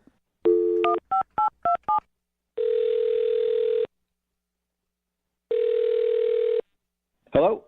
Hi, can I speak to Anthony, please? Speaking. Is this the Anthony that went to a hibachi restaurant a little while ago and whose hamster got loose? Who is this? First, I want to know if this is the right Anthony. Well, can you tell me who's calling, please? Sure. This is Jubal from Brooke and Jubal in the Morning. It's a radio show. Okay. Hi. Hi, how are you? I'm fine. Why are you calling about my hamster? Do you know where he is? No, I don't. I would love to find out, though. Sorry. I'm actually calling because we do a segment on our show called The Second Date Update. And Melanie emailed us. She told us about your date with your hamster Einstein and said that she's tried to start talking to you again, but you haven't really been responding to anything. Yeah. Yeah, I know Melanie. Wow. This sounds like you don't like Melanie. Well, she's the reason why my hamster got loose in the first place. So. Really? She's the reason because she said you took the hamster in your coat pocket to a restaurant. It sounds like maybe that decision is the reason. That is not the reason. I have taken him plenty of places before that, and he's always been fine. I was having dinner with Melanie, and she is actually a pretty sloppy eater, and food was, like, falling down on her lap. There were crumbs and pieces of rice, like, falling onto the floor. And Einstein, which is my hamster's name, Einstein loves that stuff. I even said to her, I said, hey, be careful. You know, you're spilling a lot. You're getting food all over the place. She's like, oh, it's fine. Don't worry about it. Whatever. And suddenly I look down, and now Einstein's gone. Whoa. Okay. Wow. Again, if your hamster can't control himself in a restaurant, then you probably shouldn't have brought him in a restaurant. I don't think that that's her fault still. So you blame her for your hamster being lost? Yeah, well, she never took responsibility for it. She helped me look for him, which was nice, but it was her fault. So the whole time, she's never once said, "Oh, hey, I'm sorry that I did that. I'm sorry that I let your hamster get loose." But okay, wait, hold on. If that's your theory, the reason why your hamster got loose is because he saw Melanie's spilled food everywhere. Why wouldn't you be able to look down and see the hamster then eating Melanie's food? I just know that that's something that he likes, and he'll go for that. But obviously he didn't because he wasn't there. Like, he was gone. He didn't go for that. He ran away. Excuse me, who are you? Okay, I just lost my hamster. You're putting me on blast right now. I had that hamster for almost 5 years. They say hamsters only live to 3.5, and he's almost 5. Wow. He's an old guy. Sorry, Yeah. I know you're hurt. I just don't think that it's her fault. That's all I'm saying. Well, it is her fault, all right? And she owes me. I've been through so many hard times, and Einstein has always been there for me. He's an elderly hamster, and I didn't want to take my eyes off him. Right. So he was a little sick that night, so I wanted to bring him and whatever. It's not fair. It's not fair. I'm sorry. It's not fair. And now you're telling me it's my fault, okay? I'm a bad parent because I was the one who brought my hamster someplace that I shouldn't have. Well, it's definitely, that is your fault. Absolutely. Unless Melanie grabbed your hamster and like rolled it across the floor, I don't see how it's really her fault. Obviously, she didn't purposefully do it, but it is her fault, and I just wanted her to take responsibility for it and say something. So Okay. He did warn her. Oh, come on. Why didn't you tell her that then? If you're that passionate about her taking the blame for this, why didn't you talk to her about it? I was in grief. What am I supposed to do? How does shouting at her at that time make her not look for him? Yeah. Okay. So I guess you've moved on. You're in a different stage of grief now, and I guess you can shout at her because she's actually on the other line listening and wants to talk to you. What? Yep. Melanie, you still there? Or are you scared now? I'm here. Okay. No, I'm here. Wait, hold on. Have you been listening this whole time? Yeah, I heard you say everything. And what do you have to say for yourself? I don't really understand why you think it's appropriate for you to turn your anger to me. I know that you're upset and you're hurting about losing Einstein. I saw it that night. I stayed with you for over an hour looking for him, not because it was my fault. I literally can't believe you would say such a thing, that you think it's my fault. Because it was your fault. I can't believe you're still saying it's not your fault. All you had to do was say, "I'm sorry," and man up and say, "It's my fault. Shouldn't have done these things. I'm sorry I did those things." But Anthony, take a deep breath because you sound crazy. So let's start there. This is not. I lost a family member, so what am I supposed to do? Yes, you did. You're supposed to be angry that you lost your family member, and you are not supposed to be blaming me for something I didn't do. I thank you for helping me find him, but you were just fixing a situation that you caused. And then you didn't even text me later and say, "I'm so sorry he's gone." You just said, "Oh, did they find him yet?" Yeah, and that was my tone. Thank you for putting my tone onto what I said. Because surely I wasn't texting have you called out of me and sympathy. talked about it. Surely I was texting you with an attitude. That's why I texted you. Oh, my God. If your friend's grandma dies, you just text them and say, "Hey, is she fine?" Or do you call them and console them? Anthony, you are not comparing a missing hamster to a dead grandma. He loves it. It's not the same. I had hamsters. They both died. You get over it. I mean, I don't mean to be Sorry for your loss. I'm sorry for your loss. I had no seriously, idea that happened to you. At some point, you have to be like, life, it has an end for everyone. And your hamster lived long, well past But we don't even know that Einstein is dead. That's right. He just got loose in a hibachi restaurant. Guys, it's a He might be 5-year-old living the best hamster. life ever. What have you done to actually find him? Did you go back to the restaurant? Have you talked to the staff? I've gone to that You spoke restaurant the every manager? single day for lunch, and I've called them and tried to explain it anonymously. There's a bit of a language barrier, but every time they tell them they think I let loose a rat in there, and I keep trying to tell them, like, "No, it's a pet. It's mine." Like, Now you just sound like racist. So, like, that's... How am I racist? The people talking that about? were working at the front of the restaurant spoke perfect English. You're just trying to put the blame on everyone else. They don't understand you. I'm making a mess. You made just as many crumbs. We were eating at a table together. Melanie, you know what? I hear you saying a lot of stuff right now, but the one thing I don't hear you saying is, "I'm sorry. It's my fault." Oh, my gosh. Wow. Anthony, I feel like you're really missing out on a girl who has been understanding, who's been compassionate, who didn't think you were a total freak for bringing the hamster in the first place on a first date. Why would I be a freak for bringing a sick family member. Dude, you brought a sick rodent in your pocket on a date. That's weird, man. So what? People bring dogs to places all the time. How is that any different? Hamsters are way cleaner than dogs. I don't know if that's true. I will argue with you on that one, but I'm with you on the dog thing. I guess if that's your pet and you want to take it out, but still, I think you shouldn't blame Melanie for the entire thing. Oh, really? Okay, so you're on her side, too. That's fine. That's fine. I guess everybody's against you, Anthony. Yeah, everybody's against me. You and my therapist should team up and say I'm wrong all the time. Weird. You're in therapy too, huh? Would not have maybe guessed you that. learned a lesson. Maybe you learned a lesson that you shouldn't be bringing a hamster into a restaurant.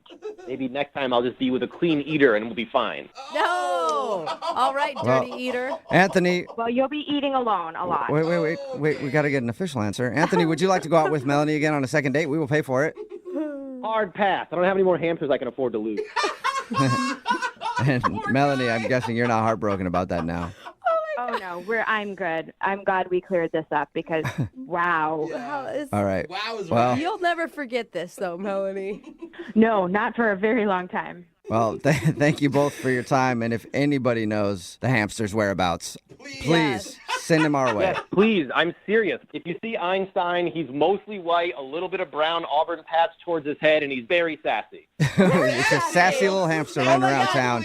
Make sure you snatch him up and send him to the radio station. Who doesn't want a sassy hamster? Brooke and Jubal in the morning. Brooke and Jubal's second date update. A guy named Aaron is on the phone for a second date update today, and he met a girl in a way that I didn't think would actually be a good way to meet women, but now that I think about it, trying on their clothes is probably a good way to meet a woman. What? Oh my And God. that's exactly how Aaron met the girl he wants to call today. At least that's what his email says. What's up, Aaron? How are you? Hey, how's it going, guys? Pretty Hold up. good. Are you wearing a dress right now, bro? I'm picturing you like creeping into her closet and putting her clothes on. No, it was an honest mistake. What? How? You know how it is, sometimes you're just walking along and like, oops, I put your pants on. That's weird. Oh. Why Is don't that you- my skirt or yours? It was a jacket, man. I don't have it on right now. Oh, like at a restaurant or a bar or something. Nah, I was at a flea market shopping around, and I'm trying on stuff, and I'm looking at myself in the mirror, and to me, I'm like, okay, cool, this is a pretty cool jacket. Yeah. And then this girl walks by, and she starts laughing at me. I turn around, so I'm just like, what's going on? And she's like, that's a girl's jacket. And I was like, oh, damn. Hey, if it looked good, you should have worn it. Look, it's very slimming. Why are the buttons on the wrong side, though? It did look good, and then I looked at the tag, and it said women's medium, so I was like, oh, crap. That should make you feel good about yourself. You're nice and slim. So she was laughing at me and stuff, and then, we sparked up a conversation, and we talked probably for like 10 or 15 minutes. Nice. And she talked about how one time she tried on, like, guys' pants, so, I thought that was funny. Yeah, exactly. You guys bonded. Well, and not only that, if you end up dating, you have like a shared wardrobe, which actually would be awesome. Yeah. I could tell she was into me because she, like, kind of slapped me on my arm a little bit. So I was like, okay, maybe this girl's really into me. Mm-hmm. And then I finally worked up my courage to ask her out on a date. And she said yes. Awesome. Did you wear that jacket on the date? I hope so. No. No, you didn't. I didn't buy it. I put it back. Oh, you put it back? What's her name, by the way? Gina. Gina. All right. So what did you and Gina do? Well, I took her to a cat sanctuary. I thought that'd be a pretty cool place for a first date. See some cool exotic animals, some jaguars. Oh. Like, wait, I thought you meant you took her to like the Humane Society to that's what like I look at thought. house cats. I get it now. No, I didn't take her to the Humane Society. A big cat sanctuary. Yeah, like exotic animals, like interesting animals, not little cats. Yeah. So more like lions and jaguars and Yeah. not tabbies. Yeah. Okay.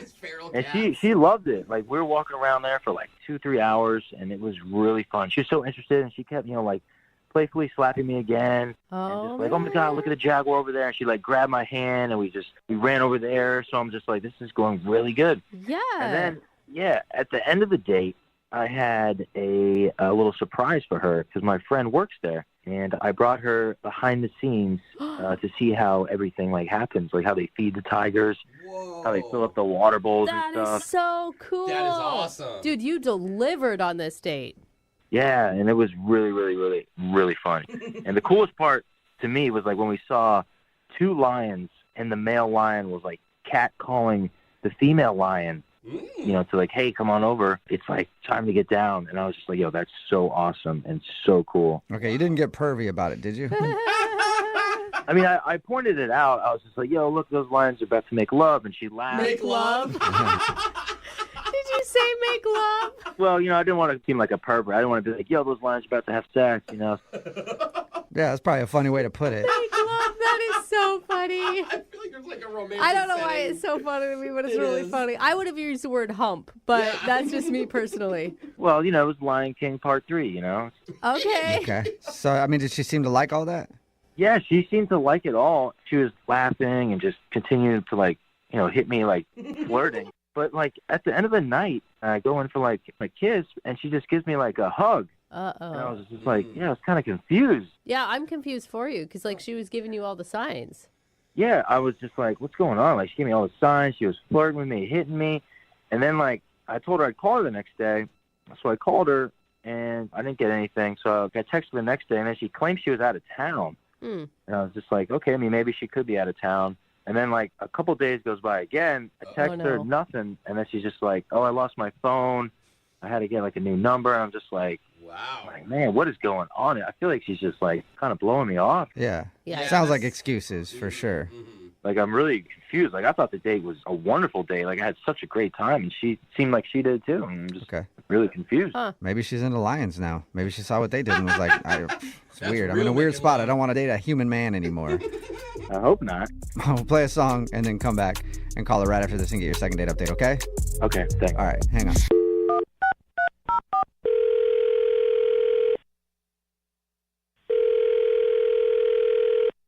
Hello. Hi, may I speak to Gina, please? This is she. Hey, Gina, how are you? This is Jubal from the radio show Brooke and Jubal in the Morning. I know, I'm hilarious, right? What's this all about? Well, I'll tell you in a second. First of all, have you ever listened to the show before? No. Okay. Oh, Is that bad? No, that's fine. Yeah. There's a lot of people that don't. There's some that do. I don't care either way. Okay. But I'm not a loser, I promise. Oh, I didn't think you were. Yeah, Actually, I probably respect you more. Yeah. But I'm calling because you went out on a date recently with someone who does listen to the show, and they wanted us to call you. Who? His name is Aaron. The jacket guy. Yeah. That's what you call I it. forget. Yeah. That's how you guys met at the flea market. The jacket yes, guy. we did. The jacket guy. He tried on this girl's jacket, and I laughed at him. Yep. He told us all about that. Yeah, he did. It sounds like you laugh a lot. He emailed us because we do a segment on our show called the Second Date Update. That's where if you go out on a date with somebody and then end up not calling them back after, they can email us to get you on the phone and ask what happened. So Aaron told us about how he met you. He told us about your first date. And then he also told us that you're not responding to his phone calls or text messages now. He told you about our date. Yep. Yeah. And it sounded awesome from his description, like super organic and easy to be around each other. And then he like hooked it up so you could go behind the scenes of the big cat sanctuary. Oh, it was an awesome date. It was. I will not lie, because I love big cats, and they had jaguars and lynx and tigers and these lions. Right. He told us all that. He said you guys had a good time and said he thought that you were really, really into it. So if you were and you liked the date and you liked him, why not call him back? She was really nice. And I'm flirty and fun, and So were you I'm sorry to interrupt you, but were you just not into him, maybe not attracted to him? Because when people describe other people as nice, it's usually not in a sexy way. Yeah, it's like a friend. Yeah. No, he was nice and he was cute and he did there's nothing that he did wrong. I mean, honestly, he was as polite as they could be. He even said something about the lions making love. I don't know, but it was like what I thought was really polite. I was like, making love? Don't they like mate? Right. So if it was all good though, why don't you want to go out with him again? I should call him or text him, and I haven't, and I feel really bad about it. Okay. Are you in a relationship? Well, that's a difficult question. The night after we went to the sanctuary, I looked up his friend that brought us to the sanctuary, right? I looked the guy up on Facebook just to thank him. Thank you so much. We had a great time. It was great to meet you. I love the cats, et cetera, et cetera. Okay. So the guy friended me back, and he said, it was great to meet you. Hey, I have an idea. Why don't you come back to the sanctuary and I will give you a more in-depth tour of the sanctuary, and I'll even, possibly let you pet one of the cats. Whoa. And I thought that was really awesome. But I also thought it was weird because I was like, well, is Aaron going to go with me or not? And it's just like this new thing. But the thing that kind of like let me want to go was the fact that the guy was really hot. Oh, all right. Okay. He was wild, and he was like unbelievably manly, and he had he had an awesome chest, and I was just like, holy crap, he looks like one of the lions. I was like, oh my gosh. And the fact that the lions are like mating in the I was like, okay. So you got a thing for his buddy then? Is that it? Yes. And I'm guessing you went back to the cat sanctuary for your intimate tour. I did, and we totally hooked up in the animal sanctuary. What? Oh my God. Oh my Wow. God. I know, it's so bad. I was just so naughty. We were pushed up against the lion's fence. Wow. It was one of those experiences that were like top 2 of all time. Sounds like your date with that dude went off a lot better than your date with Aaron to the cat sanctuary. They were just different. You know what I mean? It's like, Aaron's the kind of kid that like, well, you're really nice, and I could take you home to my mom, and she So was... you don't want a nice guy, you want to throw me up against a lion cage type of guy. Yes, because that's exciting. Well, something else that may or may not be exciting for you to know, Gina, is that Aaron is actually on the phone and wants to talk to you. Are you kidding me right now, Gina? Oh, my God, Aaron, is that you? I take you on that date, and that's what you do? Like, what is wrong with you? Look, you have to understand is that, you're the nicest guy, and you're super cute, and you were so fun, and everything else. And I have to thank you. I mean, it's like you should actually feel pretty good about thank you by all of doing this the because zookeeper. How did this even happen? I don't know how long you've been listening, but you know what? He contacted me on Facebook after I just gave a thank you. He friended me back, and he said, please come again. That doesn't make it right for you to just go and hook up with a zookeeper. Well, Aaron, I can tell you this. He's much more than a zookeeper. What does that even mean? Basically, for me, he's like the king of the lions. Whoa. I mean, he is unbelievably awesome and a great lover, and he's funny. And it's just like, you know what? I should have texted you back, and I should have told you. I said, my bad on that. Yeah. Right? So what are you, like, dating him right now or something? You're just going to date the lion zookeeper? Well, to be fair, I don't know what it was. It's like, we had this great night, and we, text occasionally, but, Gina, I know him. He's my friend. All he wanted to do was hook up with you. That is not true. That is not true, Aaron. He doesn't want to date. No, it's not, because I know I've known him for years. Gina, do you know how many girls he's hooked up with against the lion cage? He's so many girls there. Aaron, but you know what? I'm going to be his last. Well, okay. Oh, wow. All right. Okay. So, Gina, you feel like you're the one that's going to get him to stop his wild ways. I don't even know. But is that what you feel like, Gina? Yes, I am, because we really Not hit it a off. chance. There was a spark. Okay, well, both of you, I think, are being a little out of control here. Aaron, she's free to date who she wants to date. She didn't even kiss you. Gina, don't put a lot of stock into your relationship with Lion Man. But you haven't seen his hands. His hands are as big as a lion's paw. Wow. Sounds amazing. I So do- I'm probably a fool for asking this, but Gina, would you like to go on a second date with Aaron? We'll pay for it. He has smaller hands, and He's nice. yeah, and a nice dude doesn't have lion cages at his house, I don't think.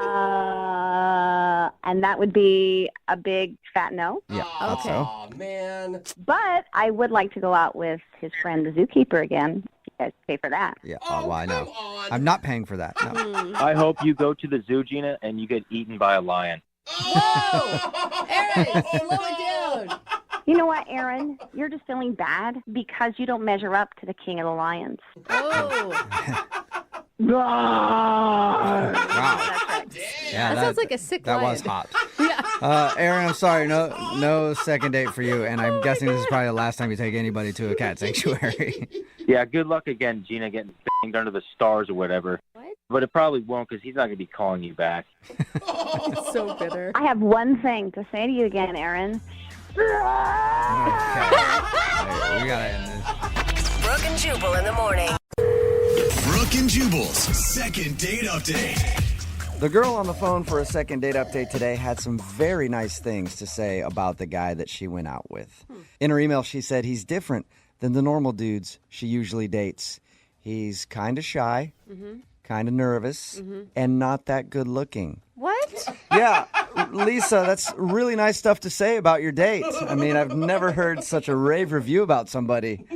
I mean, I meant to say he's not like the classic like beefcake dudes that I've gone out with. Like he's cute, but he's not like Yeah, but you didn't phrase it like that, Lisa. You phrased it, he's not that good looking. Okay. Well, I mean, he's cute. Like once you know him, he's cute. Yeah. I take got you in a bad spot right now, huh, Lisa? Can we just move on to the second date update? Sure. Hey, I'm not the one that called him ugly. You are. I never called him ugly. Where did you meet this stunner? We met online. Okay. And his profile looked great, but you never know, so we decided to meet in a restaurant. And he had actually gotten play tickets to go to see, to see some live theater, which I thought was really cool. So we met at the restaurant and everything was cool. He was nice and he was kind of shy. But Real quick, though, before we get into your date, how does it feel to be blown off by a guy who's not that good looking? Does that bother you, Lisa? I will never live that one down. Oh, my God. So you guys went out to the play. How'd that go?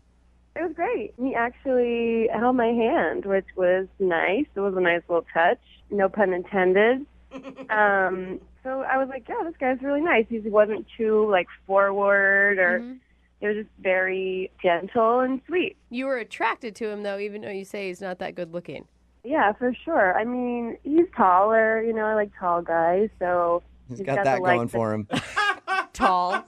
So what? He holds hands. Okay, so I mean, you obviously were able to look past the fact that he's not the normal meathead type guy that you usually go out with. Yeah, I mean, I've gone out with some guys who are just like they don't even know what holding the door is. It doesn't even occur to them. And he had that very chivalrous sort of put you first kind of attitude. So I liked it a lot. He seemed interested in you if he held your hand. Yeah, for sure. What happened at the end of the date? Did he try to kiss you or anything?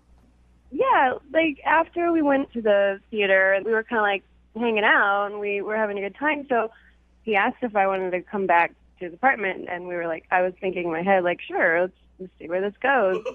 And while we were there, we were drinking wine, and he was kind of talking and opening up a little bit, and he revealed something that was a little shocking to me, but it was okay. He told me that he was a virgin. Oh, really? That's kind that would have made me want to leave right there because virgins are the worst. Oh, stop it. No, seriously, though. They really are. I mean, it was okay. And I guess the second part of the story is he is no longer a virgin. Oh. Shut up. You took his V card, girl?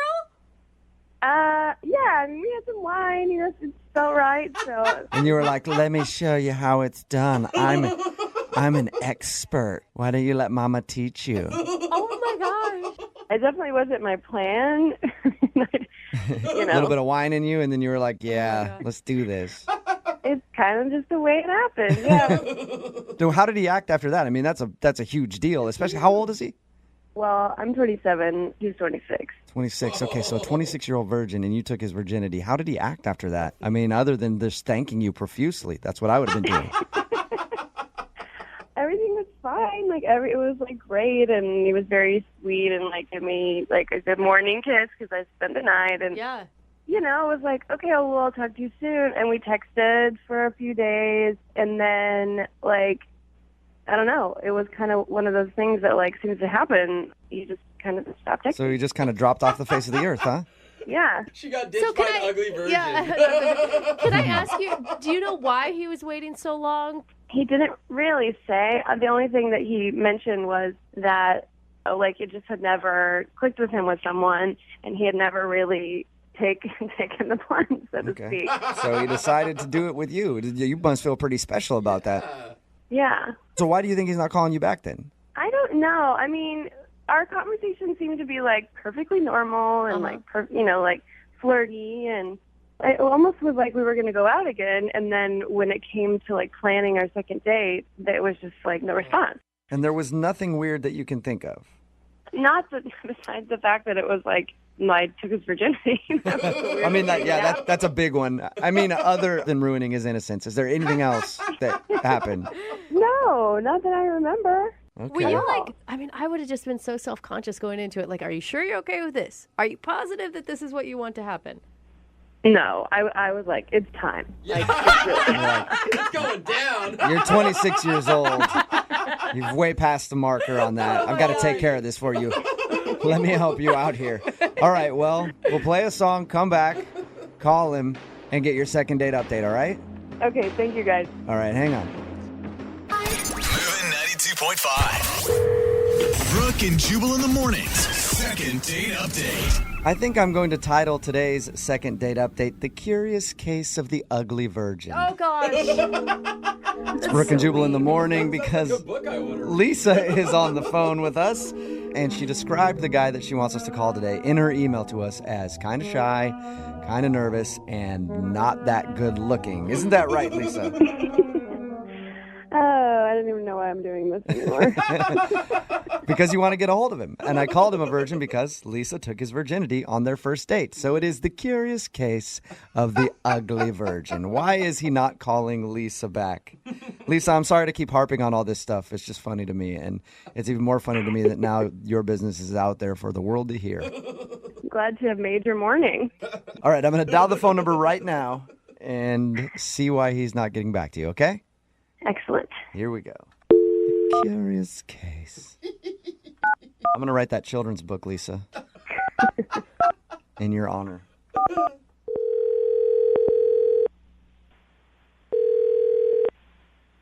Hello? Hi, can I speak to Eric, please? Yeah, it's Eric. Eric, how are you? This is Jubal from Brooke and Jubal in the morning. Oh, sorry, who? Jubal from Brooke and Jubal in the morning. You okay? Yeah, I'm just confused, sorry. Oh, no, that's all right. Wait, who are you guys? It's a morning radio show. Oh, okay. Ever hear of it? Nah, no. Okay. Listen, I wanted to take a few seconds of your time because we got an email from one of our listeners about you. About me? Mm-hmm. It's a girl that you recently went out on a date with. Wait, what? Yeah, you recently went out on a date with a girl named Lisa. And since your date, you haven't been calling her back. So she emailed us and asked if we could get you on the phone to find out if she did something wrong. Really? Yeah, it's a segment we do on our show called The Second Date Update. Oh, gosh. You mind talking to us for a second about your date? Nah, really, I don't really feel comfortable. I know you might not feel comfortable, but she really is curious. She thinks she did something wrong. It would help us at least put her mind at ease if she could know, like, hey, I'm just not really into her or whatever, you know? Why didn't she just call me? She says she's been trying to call you, but you haven't been getting back to her. Oh, yeah. Let me ask you a question, okay? She told us about your date. She told us how you guys went to the theater and back to your place, and then whatever happened. Wait, she told you all of that? Yes. Oh, gosh. Okay. You okay, man? I don't feel comfortable with you guys knowing all of that. Well, it's not like she told us. It's not like she told us she took your virginity or anything. Oh my Don't worry God, about it. Jubal. What? Yeah. It's okay. She It's told okay. us. She told us all about your date and how she took your virginity, and she thinks that's why you're not calling her back. Is that true? Oh my God. She only had really good things to say. Oh, yeah, it's true. She took my virginity. Oh my gosh. So is that it? Is it just uncomfortable now and you don't want to see her again? I can't believe I'm talking about this on the radio. Sorry, what was that? Say that again, sorry. Is the virginity thing the reason that you're not calling her back? Is it just kind of uncomfortable and now you don't want to see her again? No, not really. I'm comfortable with seeing her again. It's just, I don't want to come off like a bad guy or a bad person. Like a bad person? Yeah. Oh. Let me ask you a question. Did you lie about being a virgin in order to like... Oh, no. Oh, my mom told me never to lie. So you were a virgin? Yes, I was a virgin. Okay. Why would we think you're a bad person then? Well, she did, I guess, did me a favor, and like she took my virginity. It was awesome, but well, it's just like I'm new to this now, and I've been in relationships, but obviously I haven't had sex with anyone, and the relationships have gone long. However, now that I've actually had sex, I'm just like, what the hell have I been doing? Like, I want to, explore some more now. Do you want to explore some more now? So you're not calling her back? Let me see if I'm understanding you correctly. You're not calling her back because you got a taste of sex and now you want to have it with everybody. Well, not everybody, but she kind of opened my eyes, and now I just kind of want to try with a lot of people. Oh my God, she unleashed the beast. Oh man, so okay. Happens to all of us, brother. And so you don't want to call her back because you don't want to be like exclusive to just dating her now. Exactly. Have you already slept with other people since your date with her? No, but like I already went tanning to go out on another date. You have a What date? did you say? You already what? I went tanning. You went tanning. Yeah. Okay. What does that have to do Is that like? So his body looks good. Yeah, in preparation to meet Well, other now girls. I'm like, now I'm preparing my body to have sex with other people, and I shave, and I got a new haircut. Okay. Well, let me ask you this, Swordsman. You got any dates lined up? I have one tomorrow night, and I'm really excited about it. I just want to see how it goes. Yeah. Oh my God. Me too, man. I'm really interested. So basically, she was like a crack dealer who gave you your first hit, and now you're addicted. I don't do drugs, if that's what you're implying. No, I'm not implying that at all. Eric, thank you for being honest with us. I appreciate it. Good luck in your quest. Thanks. You're welcome. I do have to let you know, though, before we get you off the phone, that Lisa is actually on the other line, and she's been listening to this conversation. What? Yeah, I've been on the whole time. I've listened to everything you've said, and it's incredibly shallow. Let me just say that. Like, I did this for you. I felt like I was like opening you up, and now you're supposed to be special, and then you just like go and you're like, you want to go like run around in the streets and like taste every piece of candy you can. It's so disrespectful. What's going on? I didn't know she was on the phone. I know, Eric. I'm sorry to do that to you. You like lied to me. I know. I'm sorry, dude. I didn't mean to lie to you. Thanks But don't you want to just tell Lisa yourself, like, hey, thanks for what you did for me. Now I'm on to the next one. He doesn't have to say shit. I mean, he's already said everything that he needed to say. I heard everything that I needed to hear. And he totally used me. I didn't use you. I didn't mean for that to happen. It just happened that night. It was a mutual agreement. Mutual agreement? It's not like we signed a contract or something. I mean, I was doing you a favor. You realize this. You were a 26-year-old virgin when you met me. I mean... Yeah, I was a 26-year-old virgin. I'm not that anymore. Oh my God. Lisa, you don't really feel used by this guy. I mean, I actually thought he was nice. Like, I made exceptions for him. Like, really, honestly, he's not like a guy that I would normally go out with. But then we had a connection, I thought, and now I just feel like gross. It really actually does feel pretty gross. He still sounds like a nice guy. Eric, you sound like a nice guy. Yeah. I am a nice guy. You have to understand from my point of view. And you can't blame him. I mean, Lisa, you've had some experience, I'm sure, that you're really happy that you've had all those experiences, right? He's got to make up for lost time. Well, Exactly. yeah, I mean, I guess so, but, you know, it's like you have someone on lockdown. Like, okay, great, let's do this. Like, doesn't he think he needs a little more practice before he goes out in the world? And, like, you know, if it's like your second time to ever have sex, someone's going to wonder if you are really that bad in bed.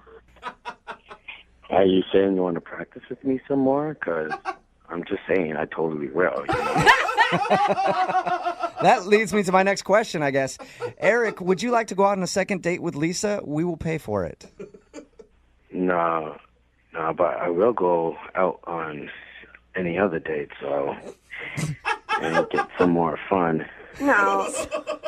No. He doesn't get to turn me down now. I'm not asking anymore. Oh my gosh. Hey, we can hook up from time to time. We just can't be exclusive.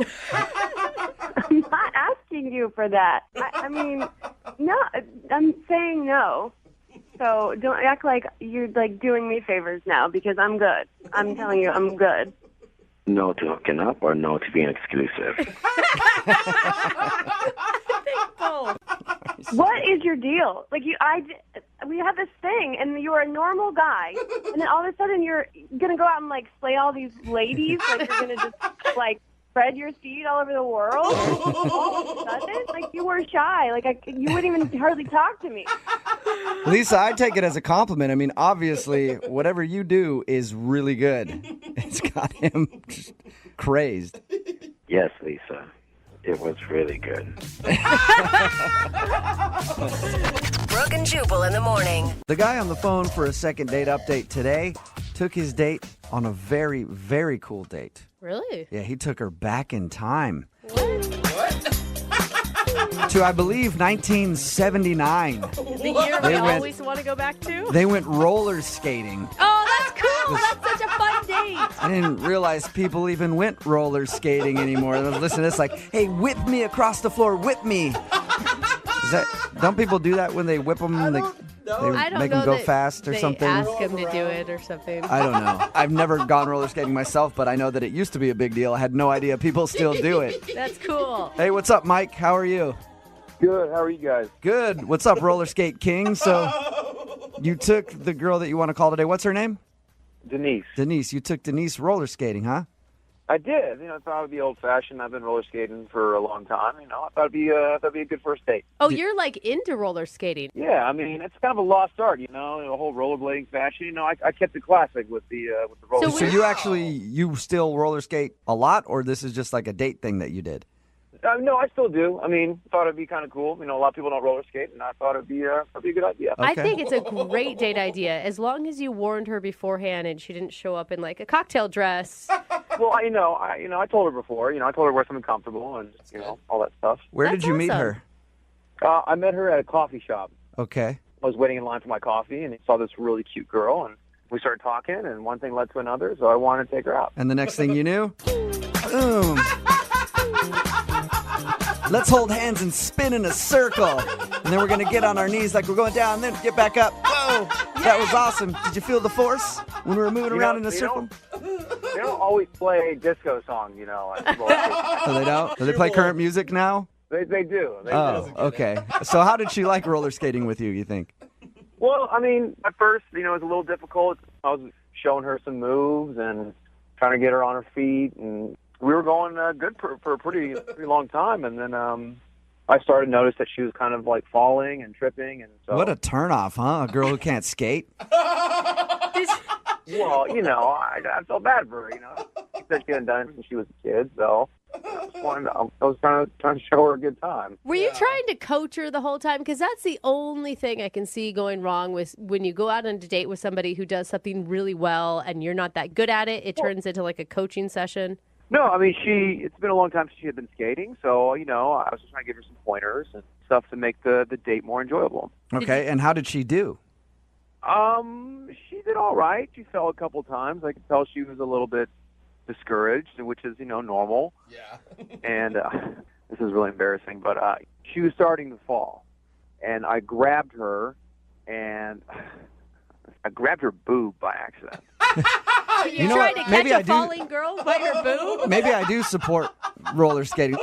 No, I wasn't trying to like cop a feel. Yeah, right. Well, no, I'm serious. It was like she was falling, and I was trying to grab her, and I just so happened to grab a little piece of her boob. Did she notice? Did she say something to you about it? Well, I could tell she was kind of upset, and I apologized. I said, I didn't mean to do that.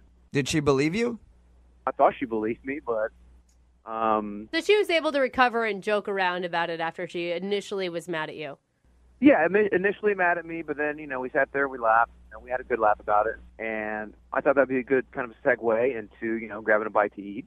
So we rolled over to the concession stand. You took her out for some hot dogs and some popcorn or something like that? I mean, that's the best they got at the concession stand. And then kind of out of nowhere, she had said that she had to go somewhere, which is kind of strange. She said something about her sister, and she was just being kind of vague about it. Do you feel like she was making up an excuse to get out of there? Well, yeah, and I felt really bad about what happened, and she left in a hurry, and I'm not exactly going to be, chasing her down the parking lot. Skating after her? Yeah. Skating after her car down the freeway? Yeah, right, 'cause skating on concrete is pretty bad. So I started texting her, didn't hear from her. Has she answered you at all? No. Nothing. No, not at all. So the only thing that you can think of is that she's upset because she thinks that you groped her. Well, I didn't grope her. I was trying to help her up. But in her mind, you think that she might think you groped her. Yeah. Possibly. Okay, well, we'll play a song, come back, call her, and get your second date update, all right? Okay. Hang on. Moving 92.5. Brooke and Jubal in the mornings. Second date update. I personally don't understand why the guy on the phone for a second date update today, his name is Mike, isn't getting a call back because he got to second base on his first date. Oh, wait, he's probably not getting a call back because he wasn't supposed to get to second base on his first date. He accidentally grabbed his date's boob. Mike is on the phone with us. He wants us to call a girl named Denise. They went out roller skating. Apparently people still do that. And at one point she fell and he went to go grab her to pick her up and accidentally put his hand on her boob. She seemed upset about that. But they ended up laughing it off and everything seemed cool. And then when he was like, let's go get some snacks from the snack bar, she's like, I gotta go. Made up an excuse and left. No hug, no kiss, nothing. And she hasn't talked to him since. So we're about to get her on the phone and find out if it was the boob grab that did him in. Mike, are you ready to make the phone call? Yes, I'm ready. Is there anything else that you can think of that could have possibly gone wrong other than that? I can't think of anything else. All right, I'm going to dial the phone number right now, okay? Okay.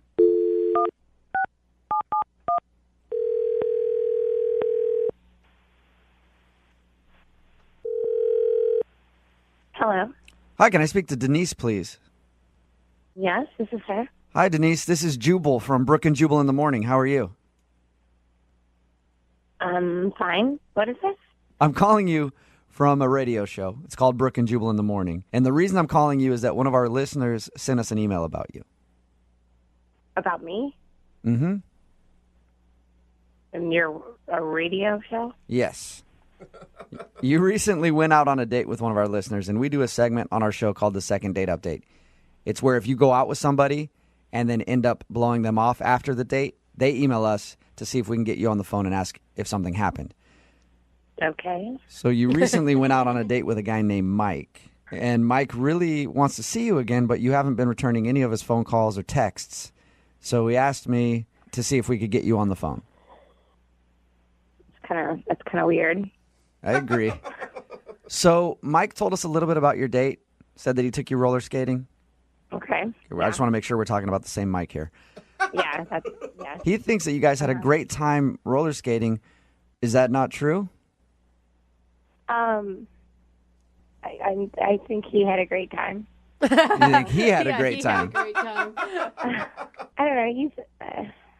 I don't know. He's just kind of creepy. Like, he's just kind of a creep. I don't know. Is it because of the boob grab? The what? Well, he told us at one point you were kind of falling down and he went to go pick you up and accidentally grabbed your bazoom. Yeah, I can't believe he told you that. But yeah. No, I mean, that was an accident. It's just the whole thing was just, he's just kind of creepy. Like, he's like a skater creep. Like a skater creep? What is that? Yeah, I've never heard of a skater creep before.